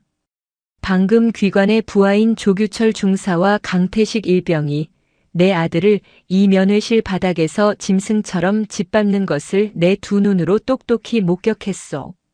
수화기 너머에서 크 하는 숨막히는 소리가 들렸다. 조규철 중사는 그 자리에 다리가 풀려 주저앉았다. 그의 뇌가 작동을 멈췄다. 자신이 방금 무슨 짓을 했는지 그제야 거대한 공포가 온몸을 덮쳤다. 박선우는 그를 경멸스럽게 내려다보며 말을 이었다. 그들은 내 아들이 처맞을 만했다고 말했소. 그리고 내가 제지하자 나를 밀치며 그녀는 조규철을 정확히 가리켰다. 저자가 나에게 뭐하는 년인데 관여하냐고 묻더군. 육군 참모총장은 대답이 없었다. 그것은 대답을 못하는 것이었다. 대한민국 대장이 자신의 부하에게서 전군 통수권자인 합참의장에게 그런 모욕이 가해졌다는 보고를 받았을 땐 할 수 있는 말은 아무것도 없었다. 김 총장. 예, 의장님. 말씀하십시오. 지금부터 30분 주겠소. 예, 30분입니다. 30분 안에 귀관의 제3야 전군 사령관, 제2군단장, 그리고 21사단장이 헬기를 타고 이면회실 바닥에 직접 도착하지 않으면 박선우는 잠시 말을 끊었다. 난 이걸 육군 전체의 조직적 기강 회의와 부패로 간주하겠소. 그리고 합참의장 직권으로 육군 본부 전체에 대한 무기한 특별 합동 감찰을 지시할 것이요. 의장님, 제발. 내 시계로 지금부터 29분 50초 남았소. 이건 합참의장의 경고가 아니라 명령이다. 딸깍. 박선우는 전화를 끊었다. 면회실은 무덤보다 더 조용했다. 합참의장님. 조규철 중사가 덜덜 떨리는 목소리로 바닥을 기어 박선우의 구두 끝을 잡으려 했다. 자, 잘못했습니다. 제가 눈이 멀어서 몰라 뵀습니다.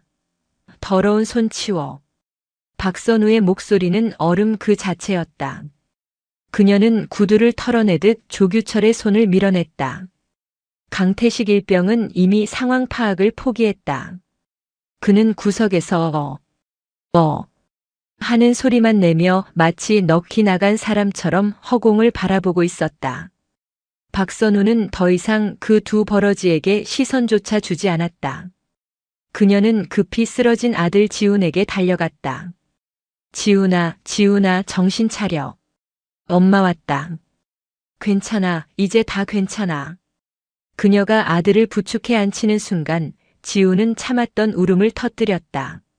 엄마. 흐흐.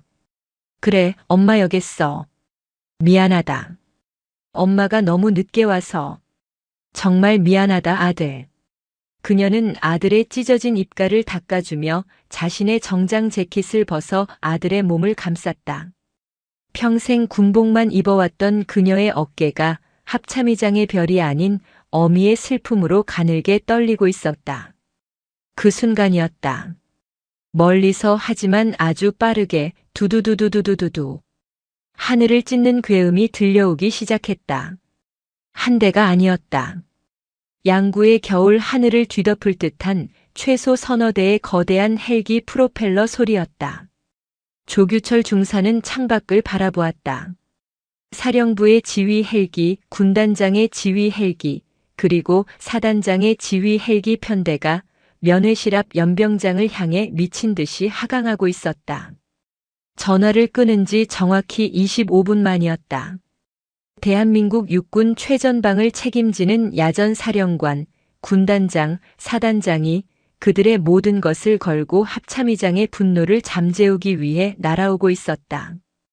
백두산 부대의 심장이 오늘 멈춰 설 참이었다. 쿵. 세 대의 헬기가 거의 동시에 면회실 앞 연병장을 지축이 울리도록 내려앉았다. 헬기에서 뿜어져 나온 거대한 돌풍이 면회실 창문을 깨트릴 듯이 후려쳤다. 위병소 초병들은 비명을 지르며 엎드렸다. 헬기의 문이 열리기도 전에 제2군단장 손태규 중장과 21사단장 오성환 소장이 뛰어내렸다. 그들의 전투복은 황급히 꿰입느라 구겨져 있었고 얼굴은 공포로 하얗게 질려 있었다. 그들은 수백 명의 부대원들이 지켜보는 가운데 마치 신병처럼 흙먼지를 뒤집어 쓴 채 면회실 문을 향해 돌진했다. 쾅! 면회실 문이 부서져라 열렸다. 두 장군 그리고 그들을 뒤따라온 육군 헌병대장과 참모들은 그 자리에 얼어붙었다. 그들의 눈앞에 펼쳐진 광경은 지옥도 그 자체였다. 대한민국 군 서열 1위 합동참모의장 박선우가 값비싼 검은색 정장이 흙먼지와 핏물로 더럽혀진 채 바닥에 주저앉아 있었다. 그리고 그녀의 품에는 입가에 피를 흘리며 실신하듯 쓰러져 있는 이등병이 안겨 있었다. 면회실 구석에는 방금 무슨 일이 일어났는지 인지조차 못하는 강태식 일병과 바닥에 주저앉은 채 오줌을 지려 바지를 적시고 있는 조규철 중사가 있었다. 의장님. 손태규 군단장이 군모를 벗어든 채 떨리는 목소리로 그녀에게 다가갔다. 그는 감히 경례조차 붙이지 못했다. 서열 1위의 지휘관이 자신의 관할 구역에서, 그것도 자신의 부하들에게 그런 일을 당한 직후였다. 제가 죽을 죄를. 그가 박선우 앞에서 무릎을 꿇으려던 순간이었다. 무릎은 죄인이 꿇는 것이다, 손 장군. 박선우의 목소리가 면회실 바닥을 긁었다. 그녀는 아들에게서 눈을 떼지 않은 채 말했다. 그리고 죄인은 저기 있다. 그녀의 손가락이 오줌을 지린 조규철과 넋이 나간 강태식을 향했다. 헌병대장. 뭐하나. 저 두 놈, 저것들은 이 시간부로 군인이 아니다. 저것들은 군복을 입을 자격이 없는 범죄자다. 당장 저놈들의 계급장을 떼고 군복을 벗겨. 수갑 채워서 특수폭행, 가혹행위, 그리고 전군 통수권자에 대한 모욕 및 상관 폭행 미수, 군사 반란에 준하는 범죄로 당장 긴급 체포해. 육군 교도소 독방에 쳐넣어. 헌병들이 비명처럼 달려들어 바닥에서 발버둥 치는 조규철과 이미 실신한 강태식을 짐승처럼 끌어내기 시작했다. 살려주십시오. 의장님, 군단장님, 제가 잘못했습니다. 조규철의 비명이 면회실을 가득 채웠다. 모든 소란이 끝나고 박선우는 그제야 천천히 아들을 안은 채 일어섰다. 그녀의 검은 정장은 아들의 피와 흙먼지로 엉망이 되어 있었다. 의장님 용서를. 오성환 사단장이 다시 한번 머리를 조아렸다. 박선우는 그를 무시했다. 그녀는 손태규 군단장을 바라보았다. 손 장군. 예, 의장님. 의무 헬기를 부르시오. 예, 즉시 사단 의무대로. 사단 의무대가 아니다. 박선우가 그의 말을 잘랐다. 그녀의 눈빛은 그녀의 부대를 단 하나도 신뢰하지 않는다는 뜻을 명확히 담고 있었다. 지금 당장 용산 국군수도병원 외상센터장에게 직접 연락해. 합참 명령으로 최고의 외상팀을 준비시키라고. 내 아들은 여기서 단 1초도 더 머물 수 없어. 그녀는 자신의 헬기 편대를 가리켰다. 합참 지휘 헬기로 내가 직접 이송하겠소. 그것은 군단장과 사단장 면전에 대고 날린 가장 큰 불신이자 가장 무거운 질책이었다. 오성환 사단장의 얼굴이 하얗게 질렸다. 자신의 부대에서 발생한 환자를 합참의장이 직접 자신의 헬기로 수도병원으로 빼내 가겠다는 선언이었다. 이 사단은 완벽하게 무시당했다. 알겠습니다, 의장님. 즉시 조치하겠습니다. 손태규 군단장이 이를 악물고 대답했다. 잠시 후 치열한 헬기 프로펠러 소리와 함께 아들을 태운 헬기가 양구의 하늘을 벗어났다. 박선우는 헬기 문이 닫히기 직전 연병장에 망부석처럼 서 있는 두 장군을 내려다보았다. 두 사람 꼼짝 말고 거기서 대기하시오. 내가 내 아들을 병원에 눕히고 다시 돌아올 테니. 그녀의 목소리는 약속이었다. 지옥으로 다시 돌아오겠다는 약속. 1시간 반 뒤 박선우는 양구의 21사단 지휘 통제실에 다시 강림했다. 그녀는 용산 수도병원에 아들을 내려놓자마자 흙먼지와 피자국이 그대로 묻은 정장 차림으로 돌아왔다. 그녀의 곁에는 이제 그녀의 군복 입은 그림자 합참작전본부장과 합참감찰실장이 도열해 있었다. 지휘 통제실에는 사단장 오성환 소장과 군단장 손태규 중장, 그리고 방금 도착한 육군참 모총장 김영민 대장이 죄인처럼 서 있었다. 박선우는 지휘관석에 앉지 않았다. 그녀는 상황판 앞에 선 채 육군의 최고 지휘관들을 돌아보았다. 병원 기록이 방금 도착했소. 그녀의 목소리는 감정 없이 매마비었다. 갈비뼈 2대 골절, 좌측 신장 타박상으로 인한 내부 출혈, 안면부 열상.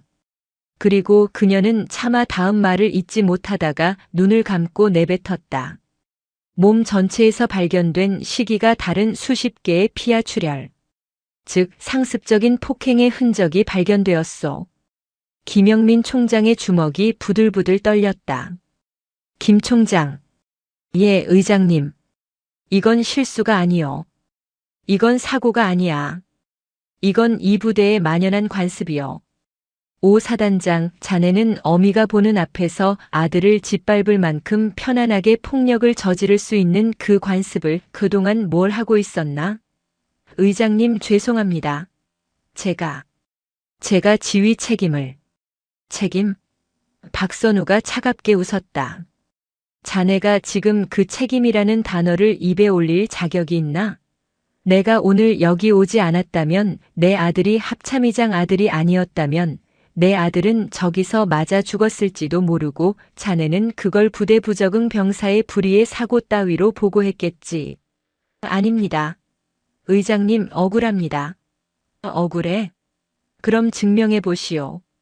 이 사태가 조규철과 강태식, 그 두 놈의 일탈이었다는 것을. 박선우는 합참 감찰실장에게 눈짓했다. 감찰실장 소장이 앞으로 나서 보안 단말기에 파일을 띄웠다. 보고 드립니다. 방금 전 육군 교도소로 이감된 피의자 조규철 중사에 대한 1차 신문 결과입니다. 조규철은 이미 무너져 있었다. 그는 자신이 대장 면전에서 년이라고 말한 순간 자신의 군 생활은 물론 남은 인생 전체가 끝장났음을 깨달았다. 그는 살기 위해 모든 것을 불었다. 조규철 중사는 김지훈 이병의 직속 상관인 중대장 이진석 대위, 그리고 대대장 문학준 중령이 이 사실을 알고 있었거나 최소한 묵인 방조했다고 진술했습니다. 지휘 통제실의 공기가 10도 이상 내려갔다. 오성환 사단장의 다리가 풀렸다. 만약 이것이 사실이라면 이것은 21사단 전체의 지휘 체계가 뿌리부터 썩어 있다는 뜻이었다. 조규철의 진술에 따르면 감찰실장이 계속 보고했다. 김지훈 이병이 자대 배치를 받았을 때 중대장 이진석 대위가 조 중사를 따로 불러 저놈 합참의장 아들이다라고 귀띔했다고 합니다. 박선우의 눈이 가늘어졌다. 알고 있었다. 이 대위는 조 중사에게 절대 특혜 시비가 붙어서는 안 된다. 다른 놈들보다 2배로 굴리고 2배로 엄하게 다뤄라. 그래야 뒤탈이 없다고 사실상 특별관리를 지시했다고 합니다. 특별관리.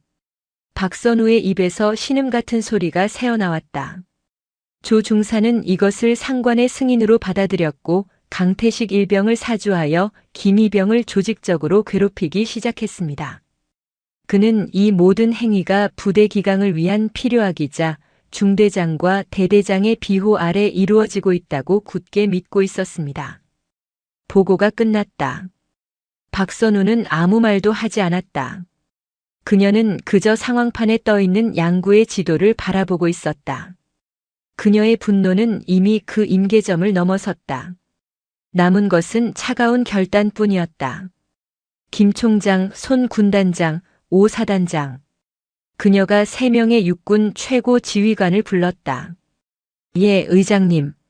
3사람 이 보고를 듣고도 여전히 억울하다는 말이 나옵니까? 세 장군은 아무 말도 하지 못했다. 그들의 부대는 합참의장 아들이라는 이유로 그 아들을 보호한 것이 아니라 오히려 특혜 시비를 피한다는 명목으로 폭력의 구렁텅이로 밀어넣었다. 이것은 그 어떤 변명으로도 용서받을 수 없는 군 지휘부의 가장 추악한 배신이었다. 감찰실장. 예, 의장님.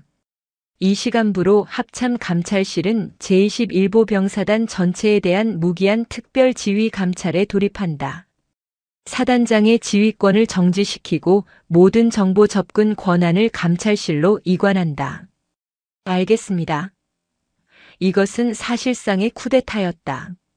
합참의장이 최전방 사단 하나의 지휘권을 통째로 박탈해버린 것이다. 그녀는 오성환 사단장을 돌아보았다.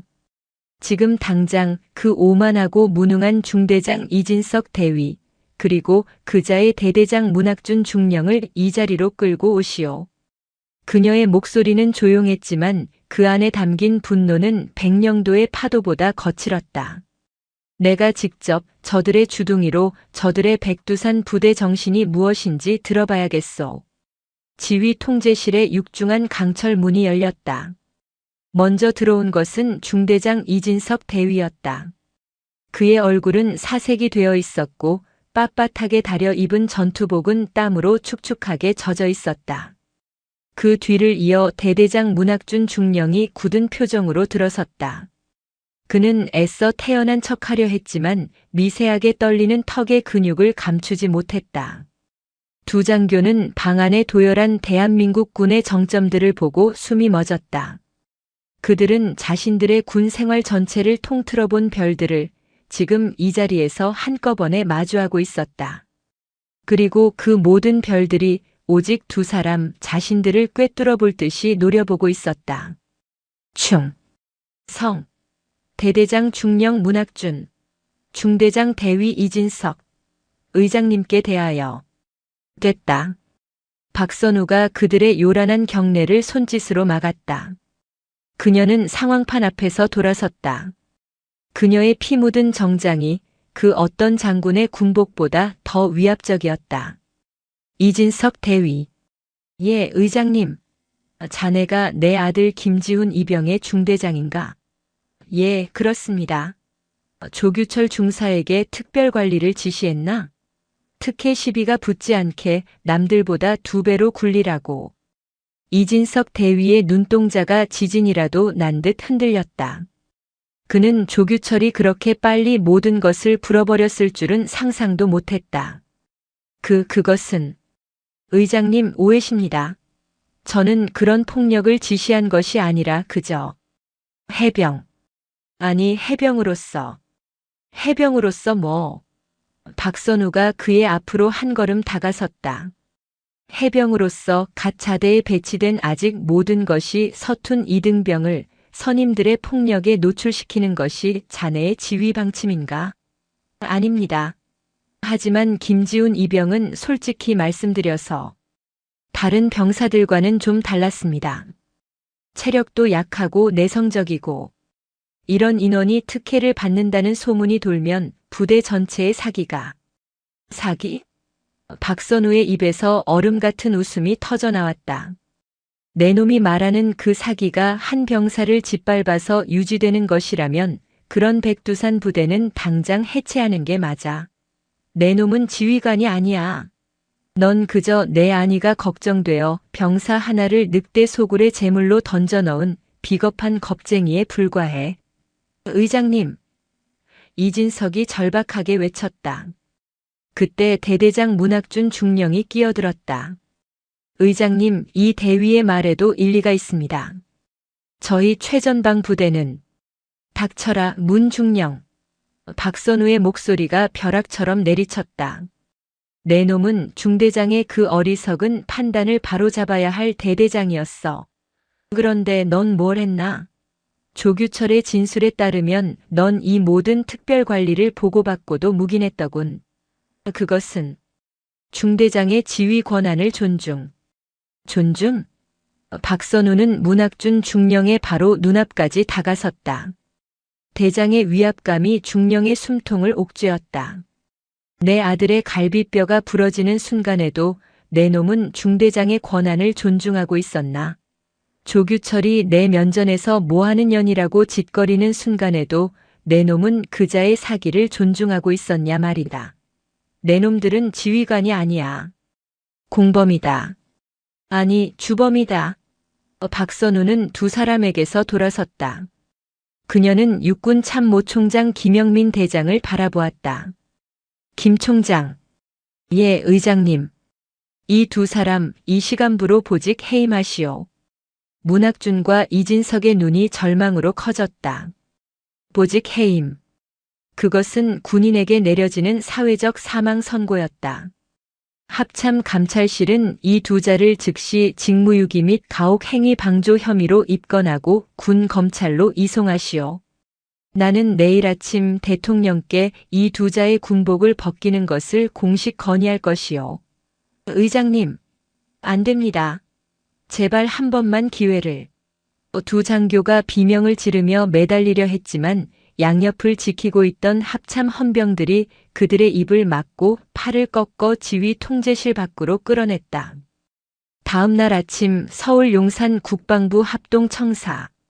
대한민국 국방의 모든 정책과 전략이 결정되는 가장 높고 견고한 성체, 그 심장부인 국방부 장관실 최고 위급 전략회의실에는 얼음장 같은 정적이 감돌았다. 타원형의 거대한 테이블, 그 상석에는 국방부 장관과 청와대 국가안보실장이 앉아 있었다.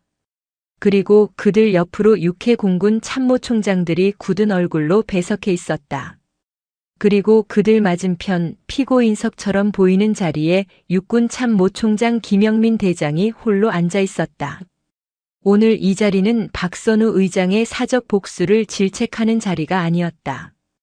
이것은 박선우 합참의장이 군 전체의 수뇌부를 소집하여 육군이라는 조직 전체를 심판대에 올린 비공식적인 군사 재판정이었다. 박선우는 상석이 아닌 테이블의 한가운데 마치 검사처럼 서 있었다. 그녀는 피 묻은 정장 대신 칼처럼 각이 잡힌 합참의장 정복을 입고 있었다. 그녀의 어깨에 달린 4개의 별은 오늘따라 심판자의 표식처럼 서늘하게 빛났다. 회의를 시작하기 전에 합동감찰단의 최종 보고서를 공유하겠소. 그녀가 스크린에 파일을 띄웠다. 첫 번째 장은 국군 수도병원에서 촬영한 김지훈 이병의 전신 상처 사진이었다. 갈비뼈의 골절, 신장의 피멍, 그리고 온몸을 뒤덮은 시기가 다른 멍 자국들. 회의실에 있던 대장들의 표정이 일그러졌다. 이것이 어제 내가 목격한 교육의 결과요. 그녀는 다음 장을 넘겼다. 그것은 조규철 중사와 이진석 대위, 문학준 중령의 관계도였다. 특별관리 지시, 가혹행위 묵인, 소원수리 누락. 그리고 어젯밤 추가 감찰로 밝혀낸 조규철 중사의 부대 유류 및 부식 횡령, 그리고 문학준 중령에게 정기적인 상납이라는 붉은색 글씨가 중앙에 박혀 있었다. 이것은 군납 비리가 아니라 군기문란의 문제요. 조용히 듣고 있던 국가안보실장이 날카롭게 지적했다. 박 의장. 물론 21사단의 비리는 충격적이요. 하지만 의장께서 합참의 직속 감찰단을 동원해 사단의 지휘권을 사실상 무력화시킨 것은 명백한 월권이요. 대통령께서도 이 점을 심각하게 우려하고 계시오. 군의 지휘 계통을 무너뜨린 선례를 남긴 것이요. 국방부 장관도 거들었다. 박 의장, 나는 박 의장을 신뢰하지만 이번 일은 사적인 감정이 개입되었다는 의심을 피하기 어렵소. 아들의 일이 아니었다면 의장께서 직접 헬기를 타고 양구까지 갔겠소? 그것은 이 재판정의 핵심이었다. 그들은 박선우의 정의가 아닌 그녀의 동기를 문제 삼고 있었다. 모든 시선이 박선우에게 쏠렸다. 그녀가 여기서 밀리면 이 모든 것은 아들 바보 여장군의 히스테리로 격화되고 육군 비리는 꼬리 자르기로 끝날 것이었다. 박선우는 그들의 눈을 피하지 않았다. 장관님, 실장님. 두 분의 우려에 깊이 공감합니다. 그녀는 천천히 입을 열었다. 네, 맞습니다. 제 아들이 아니었다면 저는 어제 양구에 가지 않았을 겁니다. 회의실이 술렁였다. 그녀의 솔직한 인정이었다. 하지만 그녀의 목소리가 강철처럼 단단해졌다. 제가 만약 제 아들이 아니라는 이유로 어젯밤 감찰단이 발견한 그 27명의 다른 아들들의 비명을 외면했다면 저는 오늘 이 자리에 합참의장으로서 서 있을 자격이 없습니다. 그녀는 스크린에 어젯밤 감찰단이 확보한 다른 피해 병사들의 익명 진술서를 띄웠다. 조규철 중사가 아버지 수술비가 급하다고 해서 돈을 빌려줬는데 갚으라고 하자 죽여버린다고 협박했습니다. 강태식 일병이 밤마다 저를 불러내 차마 입에 담을 수 없는 성적인 가혹 행위를 했습니다. 이진석 중대장님께 말씀드렸지만 남자 새끼가 그 정도도 못 참냐는 말만 들었습니다. 문학준 대대장님은 저희에게 사고 치면 너희 부모님까지 피곤해진다고 말했습니다. 저희는 신고할 곳이 없었습니다. 방 안의 공기가 얼어붙었다. 이것은 단순한 폭력이 아니었다. 금품 갈취, 성가혹 행위, 그리고 지휘관에 의한 협박. 장관님, 실장님, 그리고 각군 총장님들. 박선우가 테이블을 돌며 그들을 하나하나 바라보았다. 이것이 제가 월권을 하면서까지 지켜야 했던 대한민국의 아들들입니다. 제가 어제 목격한 것은 제 아들에 대한 폭행이 아니었습니다. 그것은 합참의장 아들도 밟아버릴 수 있다는 썩어 빠진 권력에 대한 과시였고 그 과시를 묵인하고 조장한 지휘부의 범죄였습니다. 그녀는 육군 참모총장 김영민 대장을 노려보았다. 김 총장, 대답해 보시오. 이것이 귀관이 말하는 강한 육군의 실체란 말인가? 적이 아닌 가장 약한 전우의 등을 물어뜯는 것이, 지휘관의 비리를 덮기 위해 병사들의 입에 재갈을 물리는 것이, 그것이 백두산 부대의 전통인가?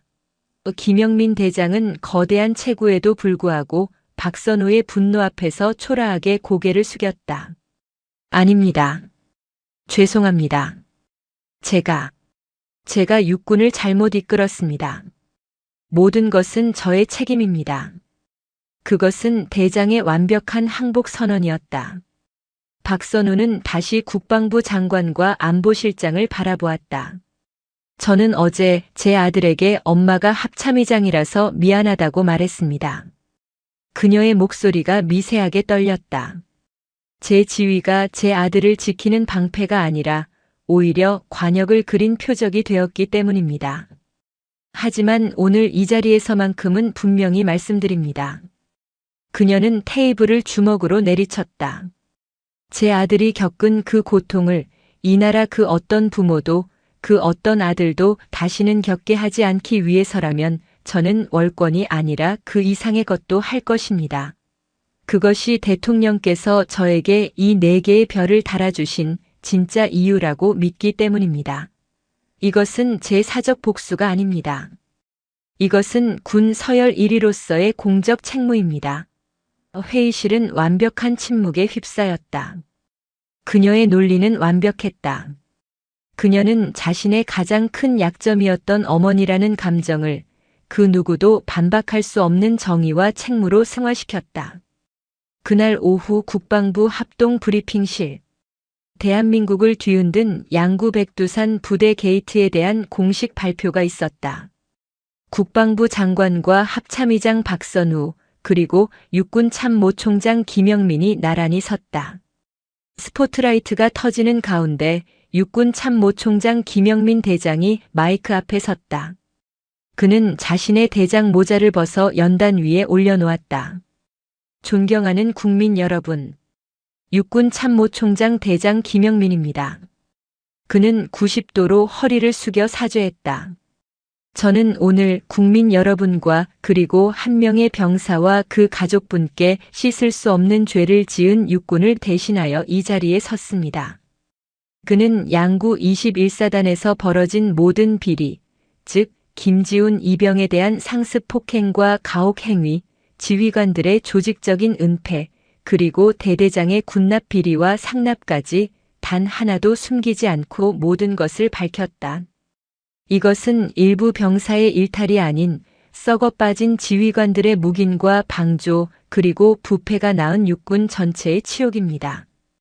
이에 저 김영민은 오늘부로 육군 참모총장직을 내려놓고 군복을 벗겠습니다. 기자들 사이에서 탄식이 터져나왔다. 현역 육군 참모총장의 잦은 사퇴였다. 그리고 그는 박선우를 향해 돌아섰다. 이번 사태를 직접 적발하고 군의 환부를 도려낼 결단을 내려주신 합동참모본부 박선우 의장님께 육군을 대표해 감사의 말씀을 드립니다. 그는 박선우를 향해 거수 경례를 붙였다. 그것은 서열 1위에 대한 경례가 아닌 군의 미래를 맡기는 한 군인의 마지막 부탁이었다.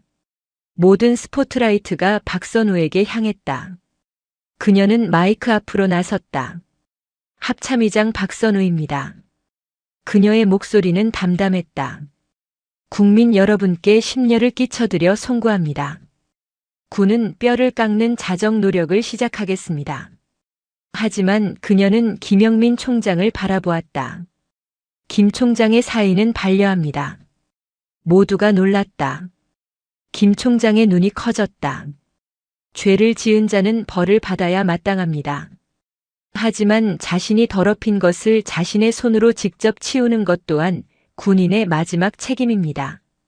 김 총장은 이 시간부로 합참의장 직속 전군 병영 문화혁신 특별위원회의 부위원장으로서 나와 함께 이 지옥을 청소해야 할 책임이 있소.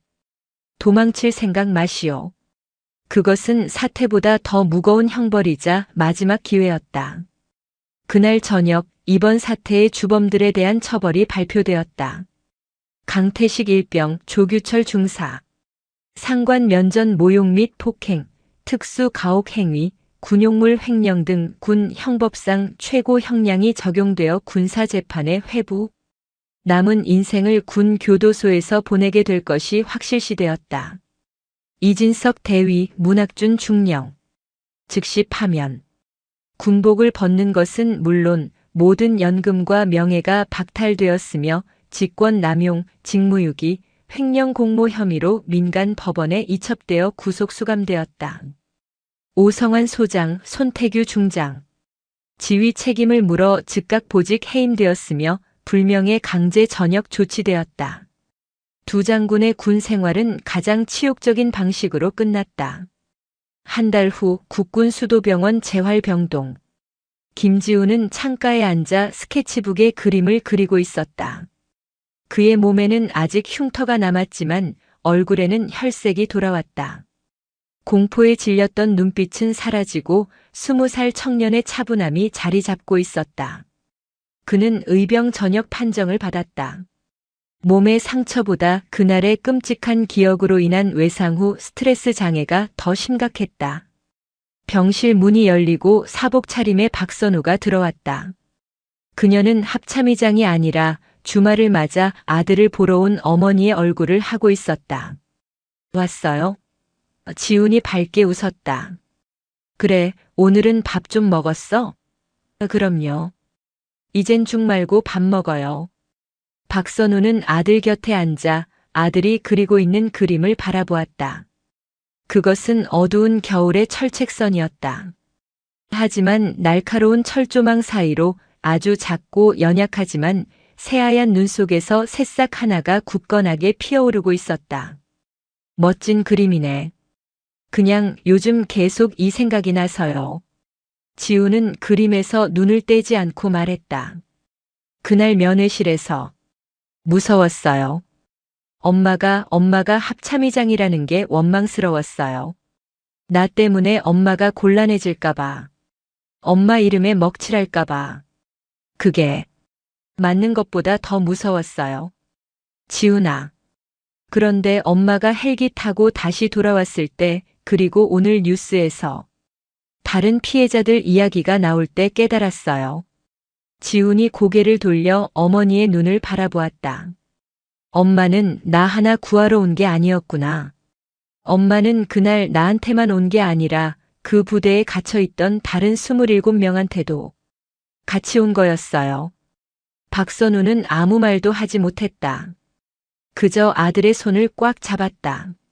엄마 고마워요. 지훈이 처음으로 그날의 일에 대해 고맙다고 말했다. 나 이제 괜찮아요. 아니, 괜찮아질 거예요. 전역하고 다시 그림 그릴 거예요.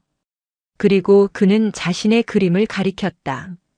나도 엄마처럼 누군가를 지켜주는 그림을 그릴 거예요. 박선우는 아들을 끌어안았다. 그녀의 어깨에 달린 4개의 별이 아들의 환자복에 부딪혀 작게 소리를 냈다. 그녀는 깨달았다. 자신이 지킨 것은 아들의 목숨만이 아니었다. 아들은 그날의 지옥을 딛고 자신만의 철책선에 피어날 새싹을 찾아낸 것이다. 그녀의 전쟁은 아직 끝나지 않았다. 하지만 그녀는 더 이상 혼자가 아니었다. 그녀가 지켜낸 아들이 이제 그녀의 가장 든든한 방패가 되어주고 있었다.